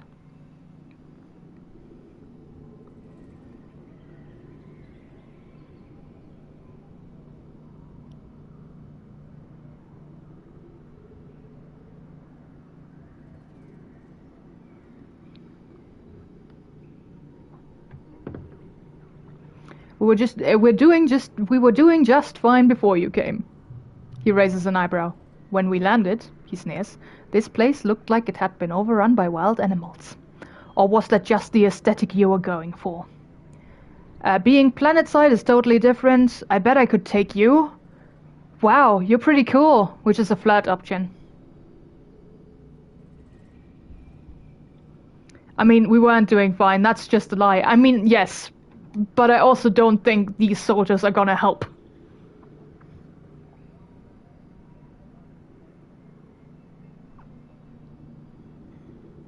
Also, yes, we're hopefully not flirting with this guy. Being planetside is totally different. You tell Vase that firing a virtual gun is nothing compared to running for your life through the jungle while a wild unisaur hunts you down. "A unisaur?" Vase says, leaning forward a little. His eyebrows raise. "Did you actually say something to interest him? That sounds like a fun sport. I'd like to try it sometime." Oh my god. Never option 3. Ew. Hey. You and Anemone watch a unit of Helio soldiers jog by with Vase in the lead. "Did you see that guy?" she says when they're out of earshot. "He's kind of hot, right?" "No!" "Want to train together?" I mean, I might try, but we're already being bad to the planet. I bet that's not very useful. I don't think so either. And Anemone suggests you practice some hand-to-hand combat, then kicks your butt in the absolute most literal sense. Yeah, they're gonna make everything worse, I'm pretty sure. She leans over you while you're lying on the floor, completely gassed. You okay? She laughs. I didn't go too hard, right? Thanks, Anemone. We did get a card out of that, and a very good one at that. What is here? The garrison.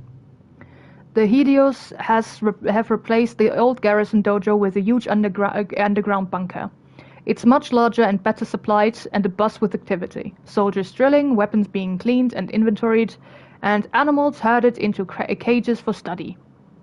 You can't believe how many soldiers are down here. It must be the safest place on the planet. Must it be the safest place? Okay, this is the garrison stuff. Leaving. Just wanted to check out what that is. We're not deciding until we've spoken to everybody here.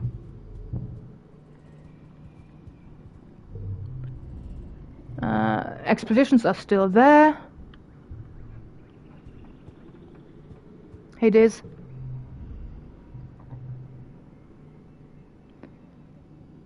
I mean, underground building is pretty smart for this planet, to be honest. I mean, yes. But soldiers in there, not really about that. This looks haunted with dark circles etched deep under his eyes. Why bother? He mutters, pulling his sleeves over his hands fitfully. Why are we... They're just going to come again. It's pointless. Living is pointless. Oh boy. Okay, this one just changes its value. That's why it's portrayed as a 0 card. Gotcha. Needs 40 bravery. He just is an emo child. It's fine. What do you think about the new kids? Mars asks. Most of them are very, soldiery, and I suppose that's okay. If you like that sort of thing. Rex is a total hottie, though, and from what I hear, she makes a significant expression with her eyebrows, conveying something. Well, she continues, I just think I have a chance with him.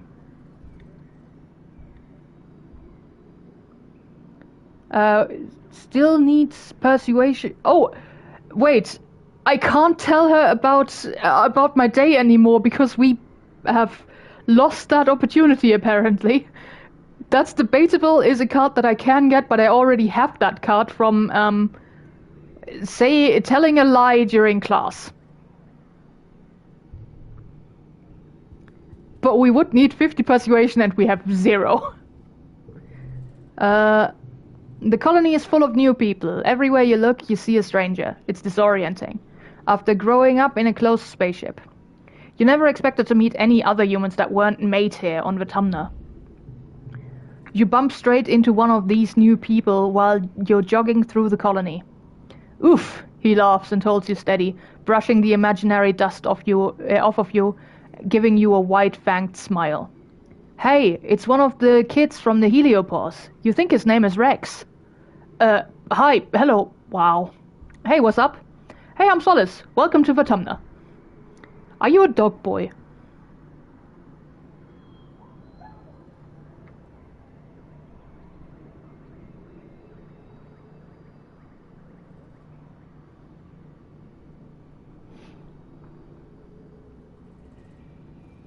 Hey, what's up?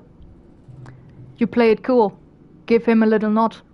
You notice he's wiggling his dog ears. They can really move independently. Pleased to meet you, he says. I'm Rex. We learned Rex's augment, which is hard to miss. Yeah, I also did notice the heterochromia. Rex put his hands against his cheek, looking cute and lost. Hey, since I'm new here, do you think you could help me find the construction yard? I thought I might apply for a job there. For you, anything. I'll take you there, or it's in command, that away.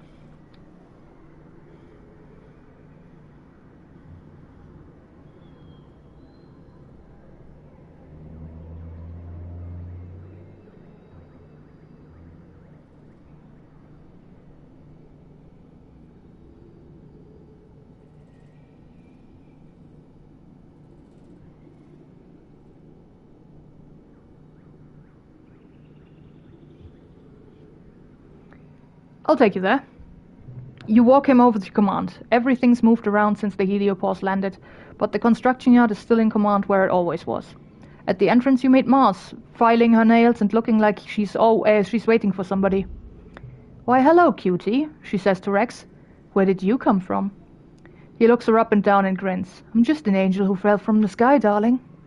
You try not to gag as the two of them flirt. You give a loud and point Rex toward the construction yard. He looks back at Mars over his shoulder and winks as he leaves. Now I think I have to check out the other person I've met with, like, so far, Lum and Rex definitely have the double triangle situation going on there. Do all the Helios have that, I wonder?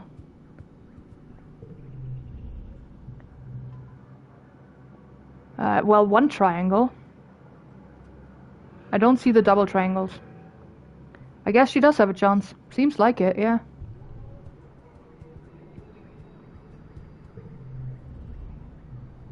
There's the double triangles again.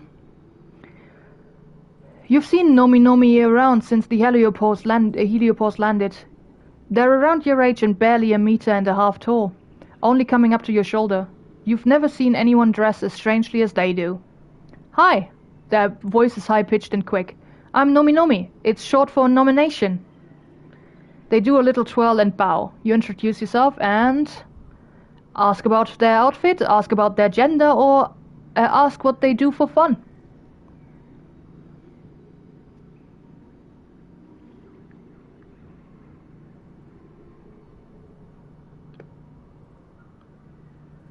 He has 2 triangle stitches on his side. Yeah, but it's not the 2 triangles facing each other like the other 3 have had.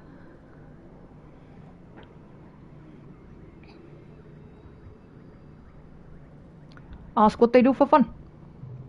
"Well," Nomi Nomi begins, "kind of a bit of everything. I like designing outfits and reading manga and learning about dinosaurs and cool xenofauna and robots and aliens and watching anime and playing Laser Fable, of course. Mostly lately I play Laser Fable. It's so fun to play it outside in the great big endless outdoors." Nomi Nomi dances in a circle, waving their arms and gesturing at your surroundings. Get Nomi Nomi to calm down, challenge them to a game of Laser Fable, or politely extricate yourself.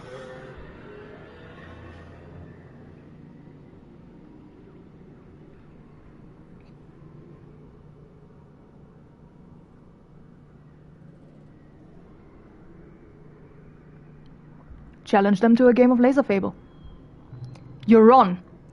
Nomi Nomi helps you install it on your holopalm and explains the rules. Laser Fable is an augmented reality game where you bounce hologram lasers off real objects nearby. It's speed-based, so you're running around and bumping into each other, and there are extended house rules about when it's legal to block each other's lasers. Okay. That's a combat challenge. Physical cards.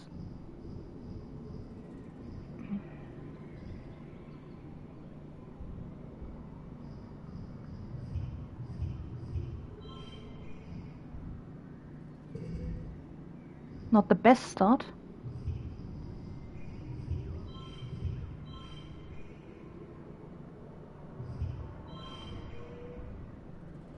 Better.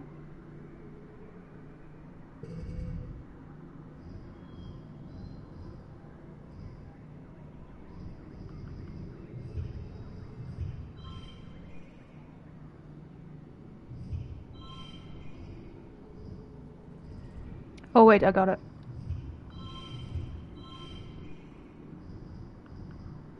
Oh no, we don't have a card with gems on it. Damn.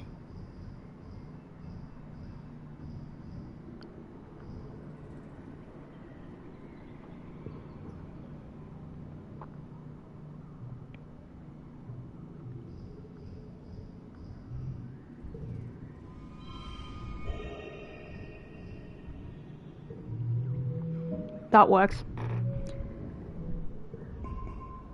Right on, friendo. Nomi gives you a high five, then with a couple quick flicks of on their gauntlet gives you a kudos for winning. They explain this is how they always play Laser Fable with the kids from Heliosphere.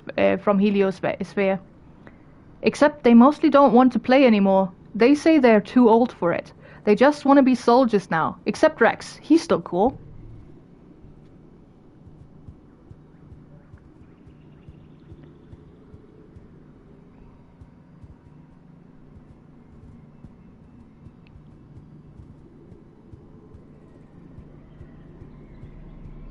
Dino egg. Xeno egg, sorry. Mush woodlog.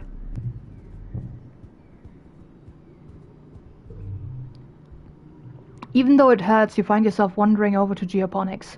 It feels not good to be here, in the place your mom loved and ultimately gave her life to, but not good either.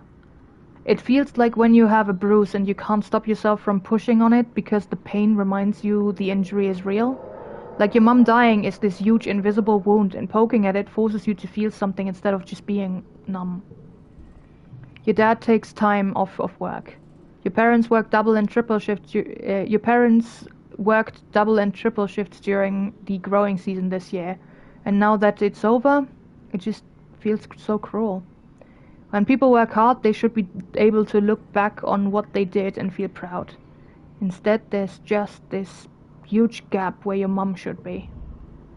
You find your dad sitting in your mum's personal garden. It's miraculously starting to grow again, despite being trampled flat during the last attack and neglected during the famine before that. Still, various autumnal flowers are starting to sprout, as well as hardier earth ones like dandelions. Your dad looks up and musters a smile. He pats the bench beside him. Sit quietly, talk to him, or leave him alone.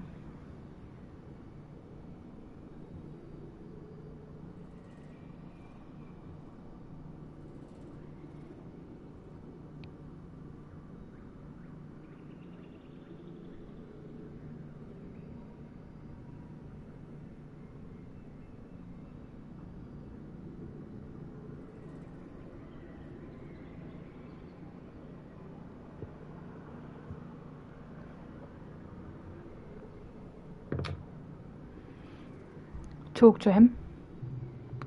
You false start a few times. It's almost impossible to think of something to say when there's this magnitude of grief between you. He gives you time. When it's obvious that you want to talk but don't know what to say, he takes your hands in his two larger ones. Did I ever tell you about how your mum and I started dating? You shake your head. You know they grew up together in the first colony on Earth, but nothing about their relationship. He smiles and looks at the garden as he remembers. I always thought she was too cool for me, he says quietly.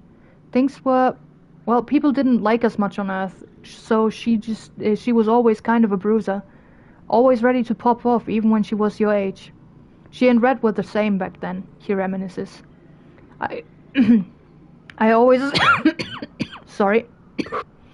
I always thought they were going to end up together. Then your mom got injured when the first colony was attacked. I was working part-time in the clinic, and I guess that's when she realized I liked her. We had to apply to get on the stratospheric, he continues. We'd only been seeing each other a few weeks, so I was surprised when she said we should apply as a couple.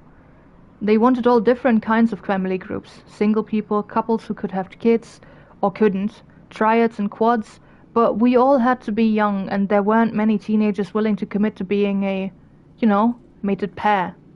It upped our chances of being picked. He laughs and scrubs his face with his hands. She wanted to get off that planet more than anything. I don't think she realized she'd fallen in love with me until we were already in space, he says wryly. Lucky for me, right? Your dad shakes his head fondly. There aren't many people like your mum, kiddo. You're not surprised to feel a tear trickle down your cheek. There's so much you don't know about her and what she was like, more than just being your mum. It's really hitting you that she was a person before you knew her, and now you'll never know her like that. There's a past you'll never fully know, just like there's a future that she never will. Your dad puts an arm around your shoulders, and you sit like that for a long, long while. Hello, my little tomato. Your dad's voice rings out across the fields, hale and hearty. You don't have it in yourself to be embarrassed, not during pollen. Not with the memory of him struggling to breathe so fresh in your mind. Are you coming to check on your old man? He teases you. He takes a deep breath, holds it, and lets it out all comfortably. I'm doing great. No congestions, no sneezing, and I definitely don't want to take a hike outside the walls. Your dad pulls you into a big hug, ruffling your hair. He smells like sunshine and dirt and sweat. You've never been happier to breathe it all in. He's alive. I'm proud of you, he says quietly. You can pull off miracles, kiddo. Dad's love and +1, to and from other yellow cards.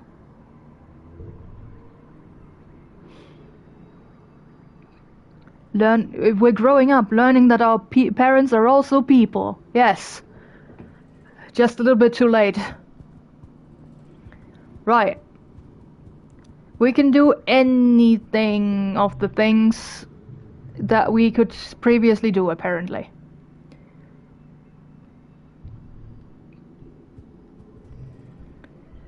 We are getting fairly close to our first perk in empathy.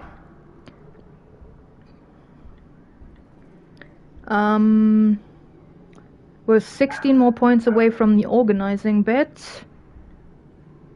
Biology, we're getting close to the 99, but perception, we're basically already there.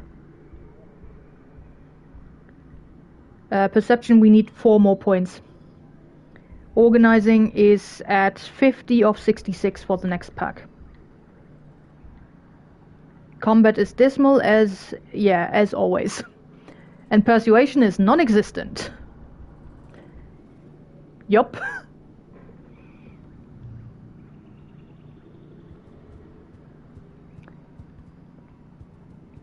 Should we organize then?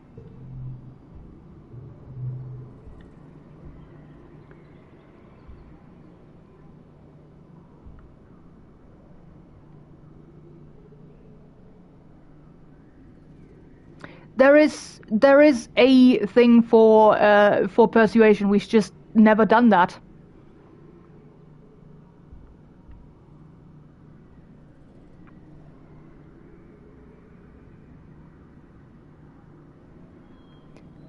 I was wondering why I'm so exhausted, by the way, and I did 16k steps apparently, so no wonder. Yeah, I mean, you also spend time outside. Research xenobotany. Back in the lab, you have all the right equipment to properly examine that radioactive plant you found. Maybe you can find a way to protect yourself from them so you don't need to drag a radiation-proof envirosuit with you every time you go to that part of the planet. Radiation poisoning isn't the killer it used to be on Earth. With medbeds, you can flush out deadly doses of radiation in a few hours. It could still make you really sick, though, and high enough doses could kill you before you're even able to reach a medbed. How confident are you that you know how to protect yourself? Super confident, no problem. Need engineering 40 or greater, which we are very far away from. I think I'll be okay, or not at all, actually.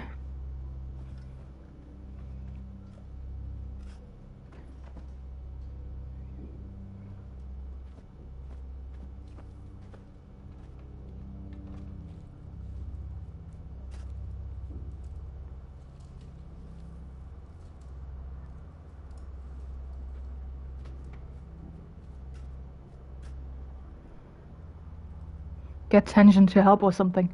I mean, that would be ideal. Not at all, actually. Good call. Maybe you can come back again later after collecting more samples. Yeah.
Outside time? We can do outside time.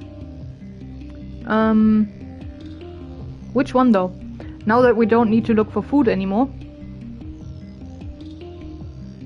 Oh, it's not this one. It's this one.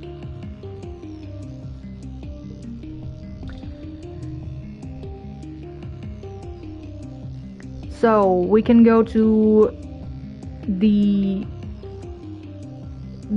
explore nearby, which gives us bravery and perception. Survey the plains is more perception and animals, and forage in the valley is perception and biology, both of which are getting close to the third pip.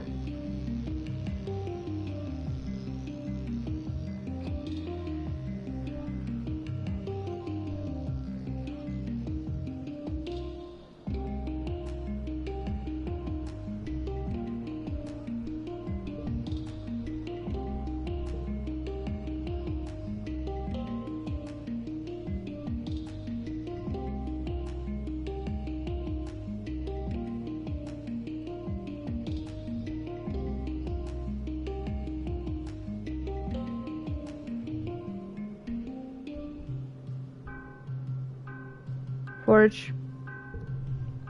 Let's go.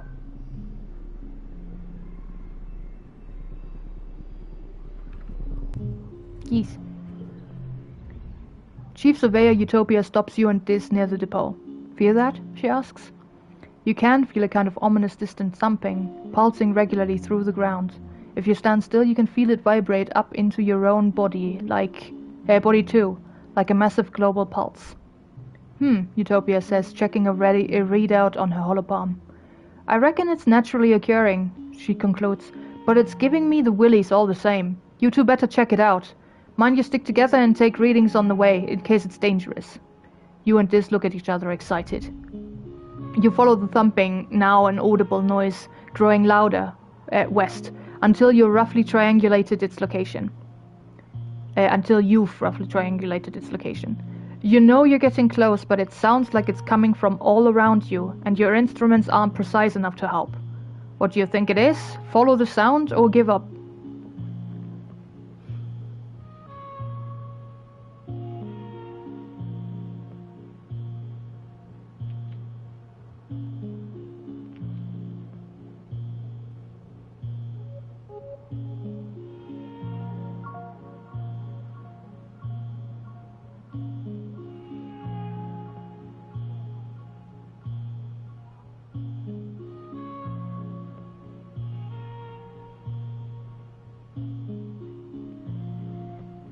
Follow the sound.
Hell yeah.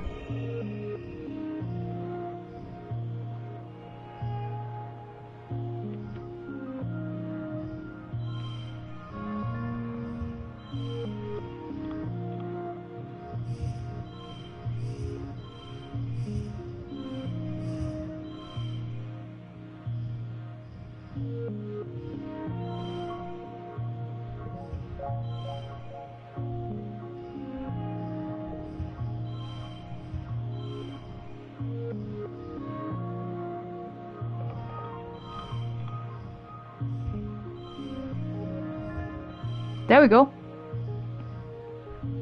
5 kudos of totally equals goal. I could have overkilled by a lot, but I'm taking the kudos.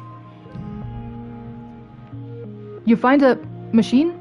An ancient broken down machine, like a small pyramid-shaped building made from some kind of dark stone or bone that looks almost like it grew that way. Thud Thumper. Except it isn't broken. It's just so very old and overgrown, it looks more like a pile of rubble and roots than a building or engine or whatever it was.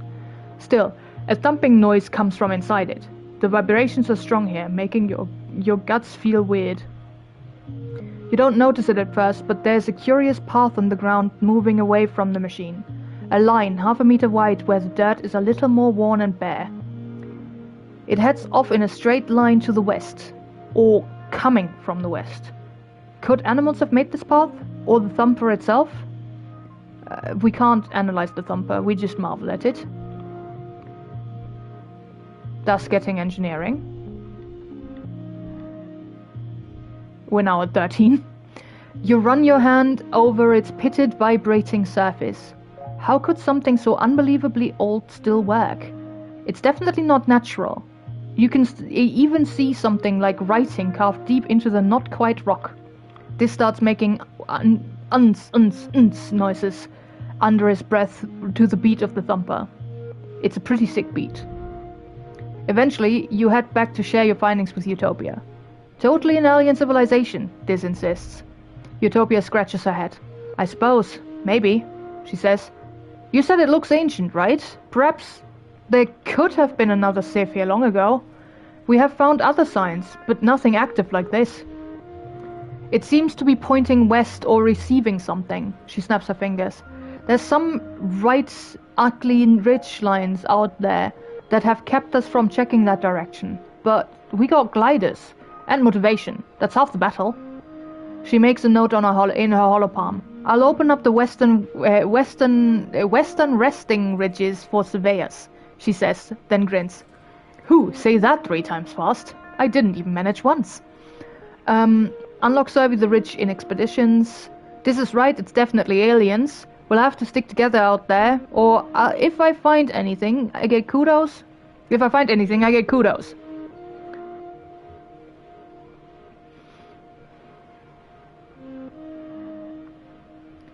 We should check out if there's anything new to buy, because we have bought literally everything that was in the store. Last year.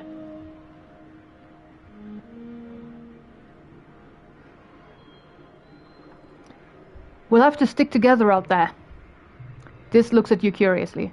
Sure, if you're scared, he says. Diz, that's just logic. Hate to tell you.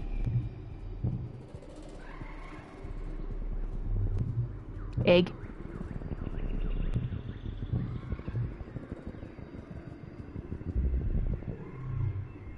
You come across a cluster of mushrooms. Are they edible? There's only one way to find out. Well, there are a few ways, if you're not a coward. Identify the mushroom, eat one and see, tromp on through, or I'll just go around.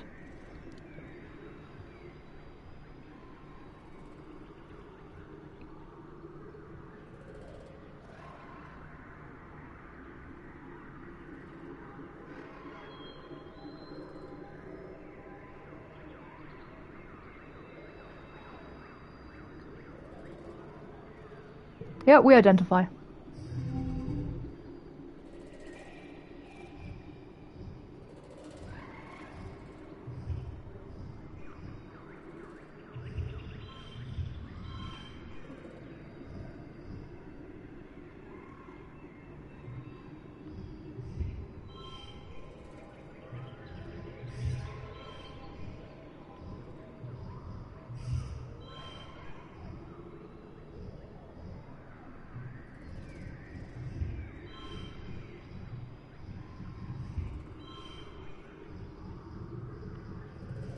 Yeah, that was definitely less.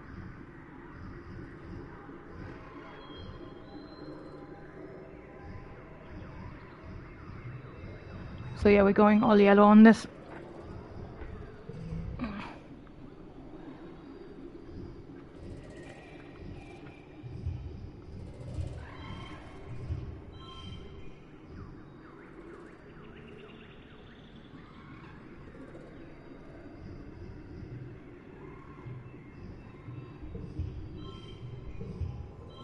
Oh, card gets +2. Didn't see that.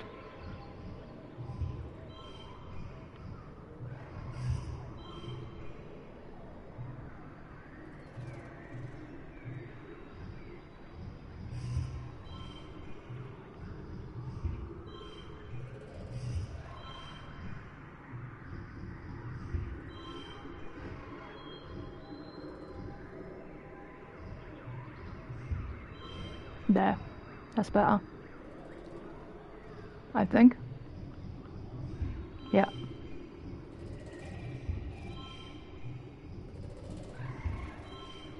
There we go. That works.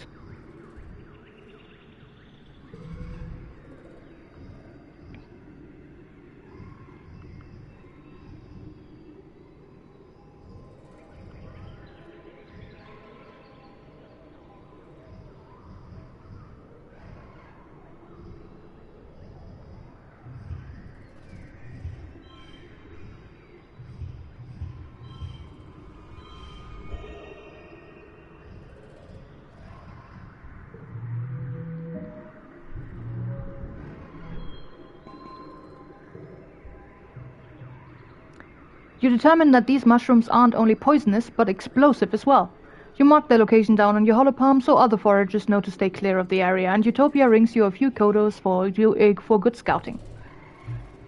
Yeah, we had that last year as well, definitely. An absolutely enormous tree forms part of the path here. Its roots cut natural stairs into the path, and its magnificent canopy of large, flat leaves completely blocks out the sky. They arch overhead almost to the ground on the other side. Walking under it is like going through a tunnel. In the tunnel is dark and gloomy, unseasonably cool, and filled with the whispering of leaves. You get the sense that something is aware of your presence. Whisper back, walk under it, climb up it, or turn back.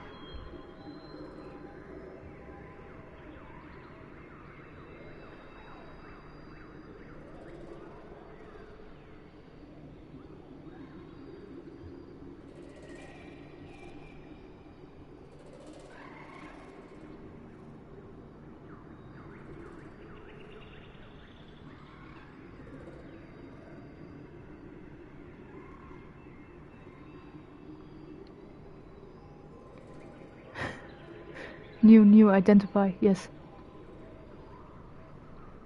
New, identify, 1. Yeah, the chat makes no sense if you don't know what's going on here. Whisper back.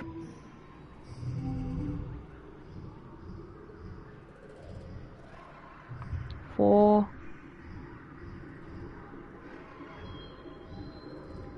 No, we can't do that.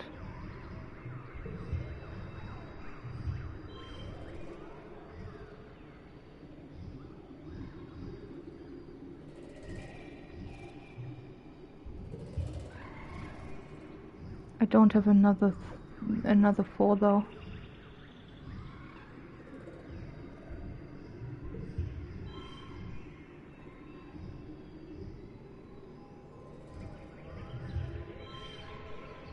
Yeah, this is not good, but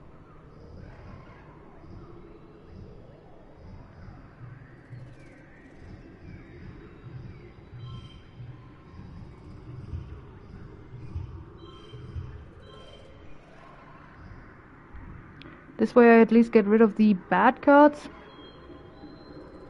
I don't like this, but it is what it is.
It works.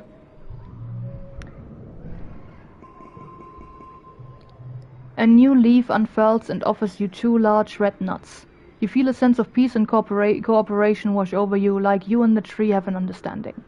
Eat one, plant the other, eat them both, or bring them both back to Utopia.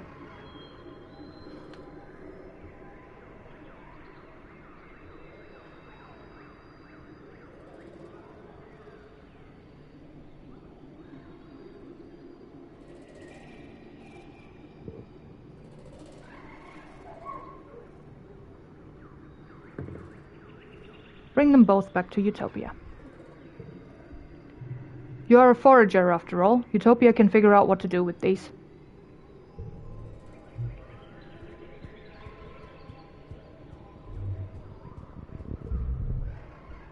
You come across a veritable feast of berry bushes. Yeah, that's not berry bushes. Spiky, fierce-looking bushes with glistening red berries. They look delicious. Research them first, harvest them, ignore and continue through them, or go another way. This is an animal. This is for sure an animal.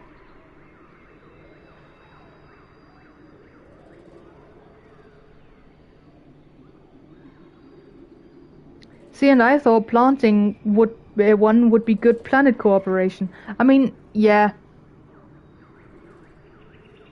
But the die decided otherwise.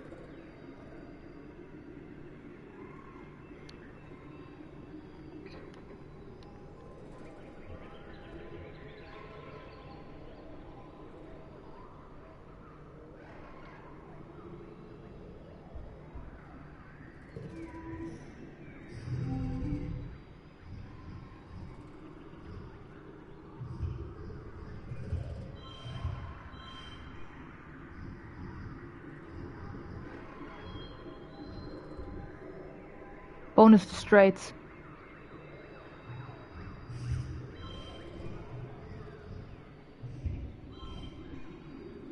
That's a hefty bonus to straights. Okay.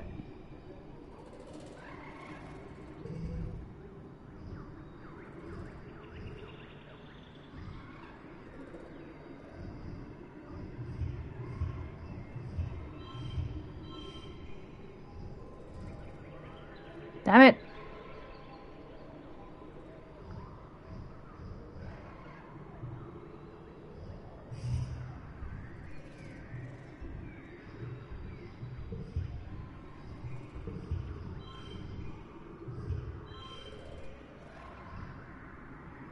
And that is also a gem.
that works.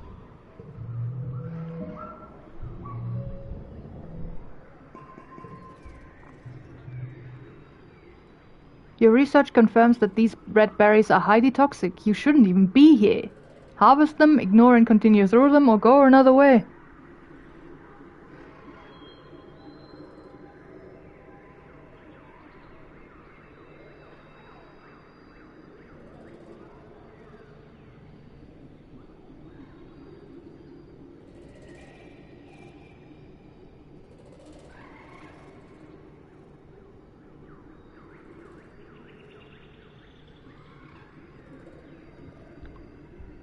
Go another way.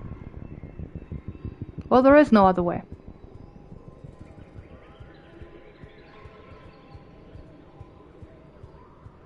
I don't think there is another way.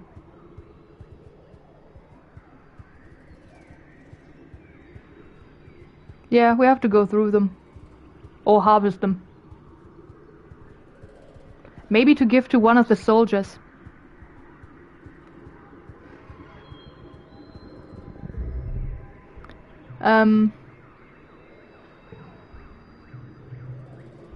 Yeah, ignore or like go through or harvest. These are the two options.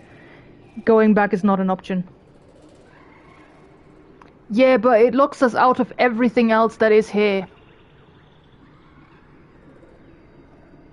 Like if we go back and return here, this will still be a problem, and we are a long way away from being exhausted, so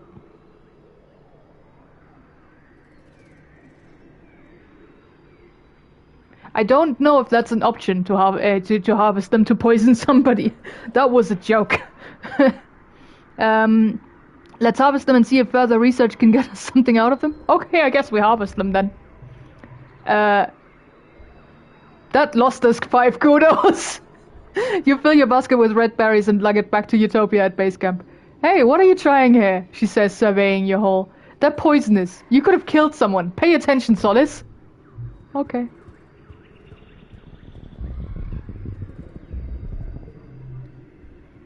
Something about the ground here draws your attention. It's oddly lumpy. What's up with that? Scope it out, walk through, find another way.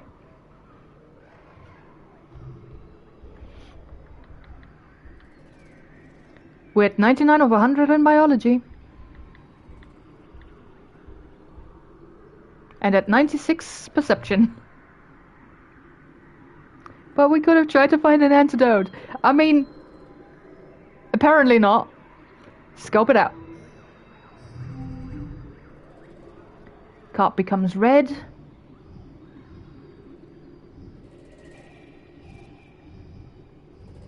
Well, let's see what happens here. Okay, that overrides this. Gotcha.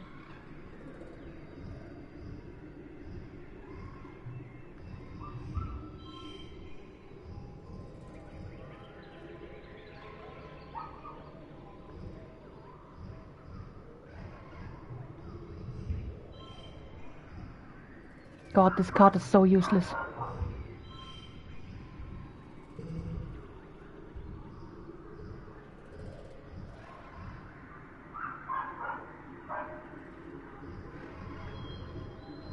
Again, we have no cards with gems.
We can push through.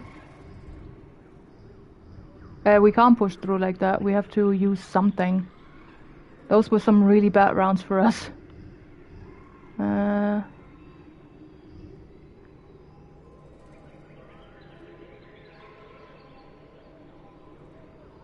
That doesn't really help us.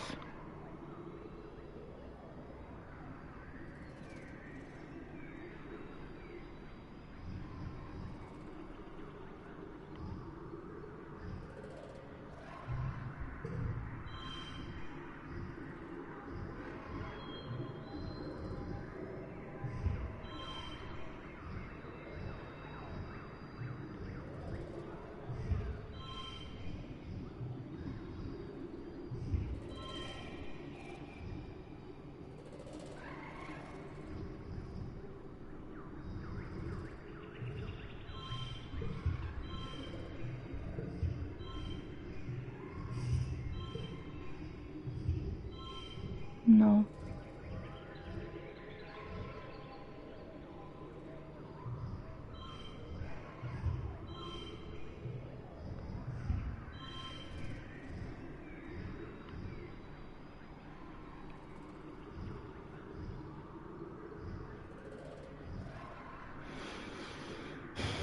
Hmm.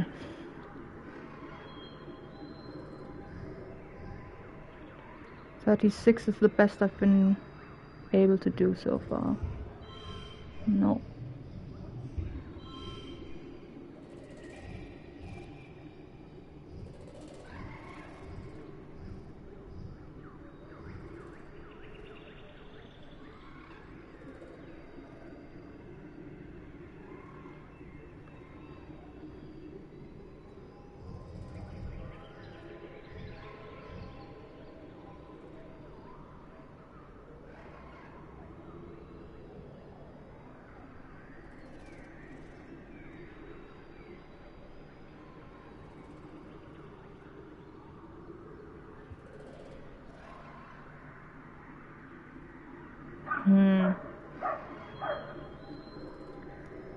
If I turn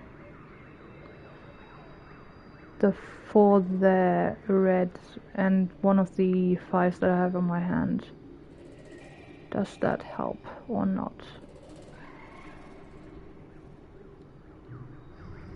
I mean, it should give us some extra points, maybe. Enough to be able to push through at least.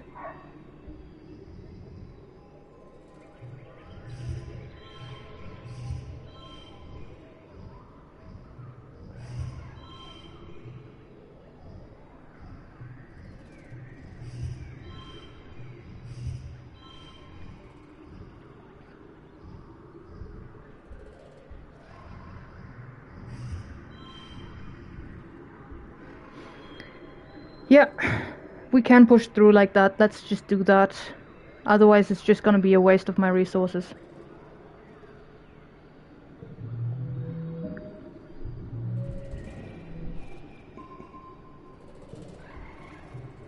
Whoa, it's a potato minefield. Underground, the recent rain has swelled the young melons to bursting. You better watch where you step, or you'll end up knee-deep in potato juice. The good news is, they're tasty. Forage one or enjoy the break. Enjoy a break.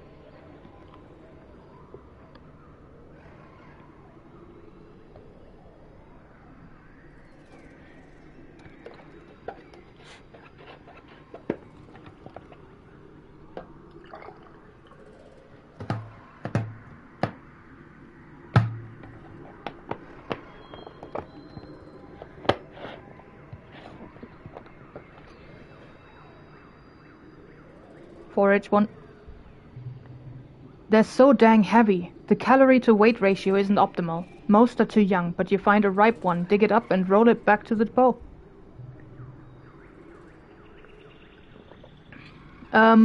Pretty much, yeah. I have put as much stress on us as we could have. You're too worn out and tired to continue. You have to go home now. Yeah.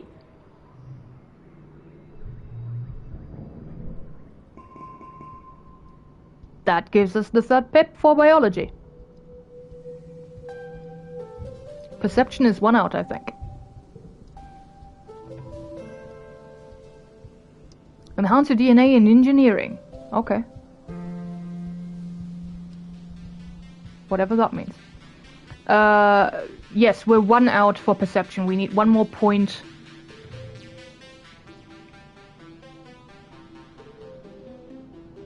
I'm kind of tired here, so I think I'll leave you.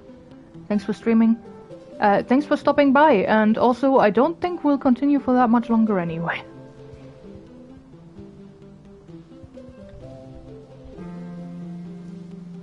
Enlightened. You've been enlightened by mastering a skill. +1 to mental skills for 3 months. That's cool. Sleep tight, you too. See you soon, I hope.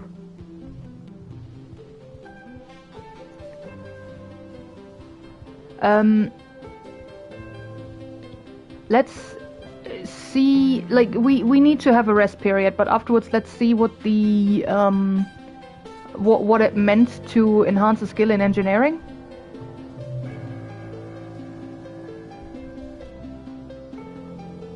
So that I don't forget to do that first thing next time.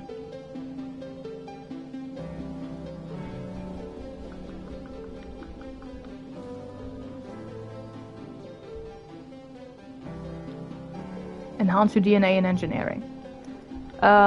Relax in the park first. The garden is full of people from the heliopause. They move around in clumps of 2 or 3, gasping in awe at every new flower. The helio is much faster than the stratospheric was, so they spend a lot less time in space to get here. Their memories of Earth are much more fresh.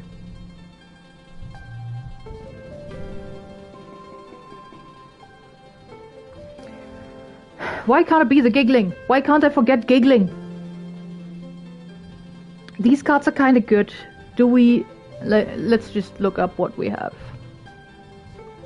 Why can't we get rid of you?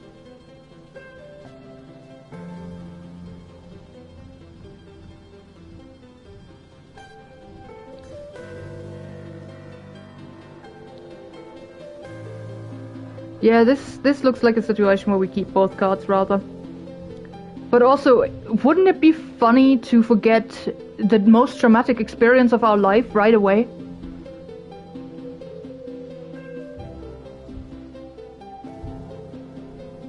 Right, let's go to engineering after we check if anything else is here. Hi, Dad. You overhear your dad talking to one of the other cultivators. He seems to be upset about something to do with the new governor and people from the heliopause. When the other woman leaves, you have a chance to ask some of the burning questions you've had. Who are those new people? Is Governor Lum some kind of space cop? Why did the Helios know about Mum? How come you just let them take over? Nah, no burning questions here.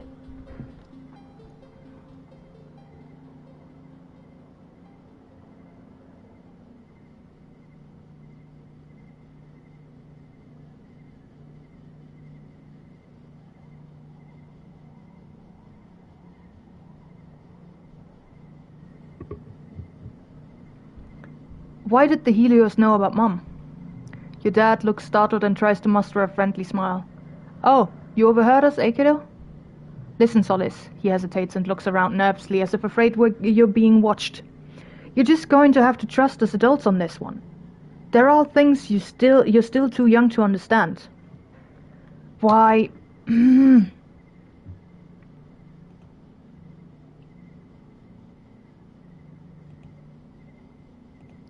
There's always at least one. I am not too young. I thought the same about myself once, your dad says gravely. I was wrong. The Helios came here just like us, looking for a better life, he tells you. Some of them had other reasons too. But now that they are here, we have to learn how to work together. When your mother and I were young on Earth, we learned a hard lesson. He gives a grim smile. We learned a lot of hard lessons. One was that it's safer to be led by one dangerous person than be attacked by an army of them. He lets that sink in. Another was that sometimes when adults tell you not to worry, you should listen to them. Go on, enjoy your youth. He gestures towards the heliopause. Go get to know some of those new kids. I'm sure you will find that they're a lot like you. Before you can say another word, your dad is called back to work.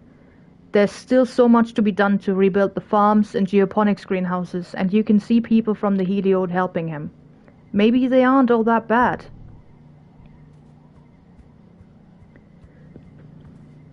I still don't like it. Wait, just checking. Is there a new challenge that you have afterwards? No, I have gotten all your cards. Good.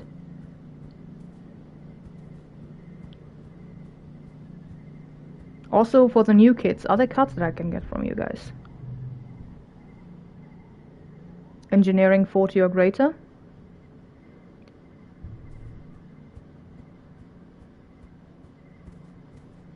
What do you have? Combat 40 or greater. Iron stomach, okay.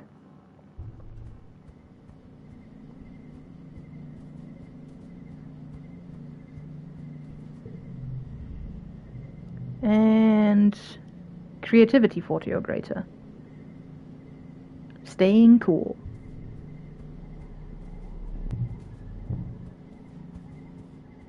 Okay. Engineering. Where is engineering these days? Are you engineering? Engineering. Tinker with your DNA. Of all the people in the colony, you understand genetics the best, besides Dr. Instance, probably. She trusts you to attend to the gene tech machine. With access to a machine like this, you could give yourself a new genetic enhancement. Sure, you probably shouldn't mess with your genome too much in vivo, but one little change couldn't hurt. Of course I want to. No one enhancement is enough. I need more time to think about this.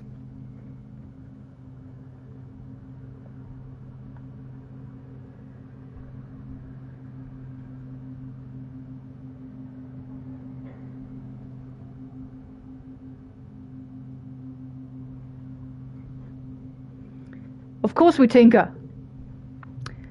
You decide to install the enhancement. Eagle Eyes +1 skill on toughness challenges win. Okay. Extra finger. Yeah, 1 skill on the yellow cards. Super strength +2 for every other strength card. Calm temperament -5 stress. Or actually I need more time to decide.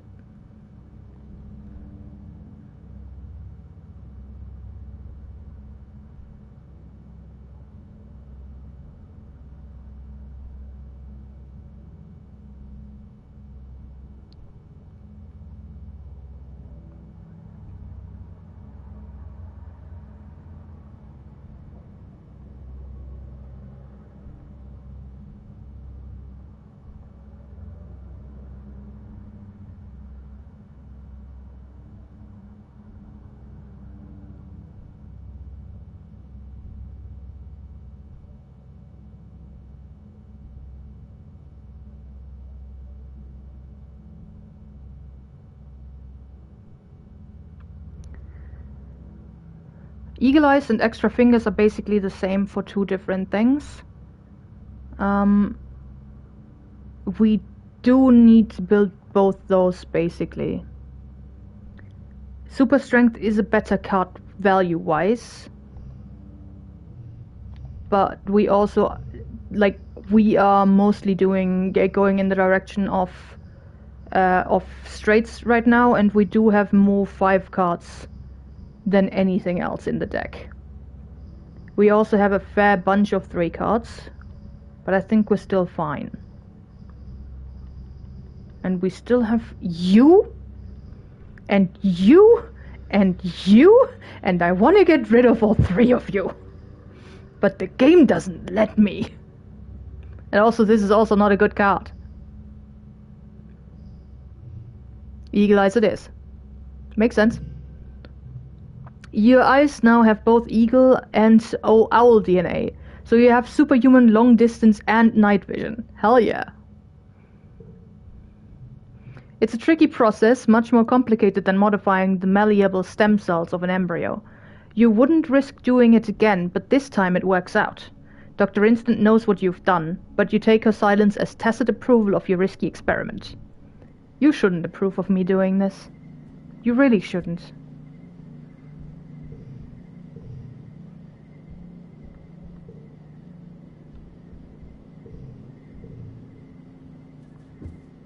Right. I think that's it for today. Next week I have a visitor, so I probably won't be streaming. Unless, of course, they want to join me, which we'll see. Probably not.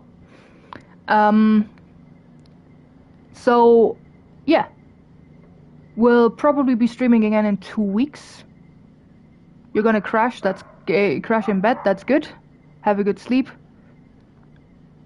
I hope you can sleep.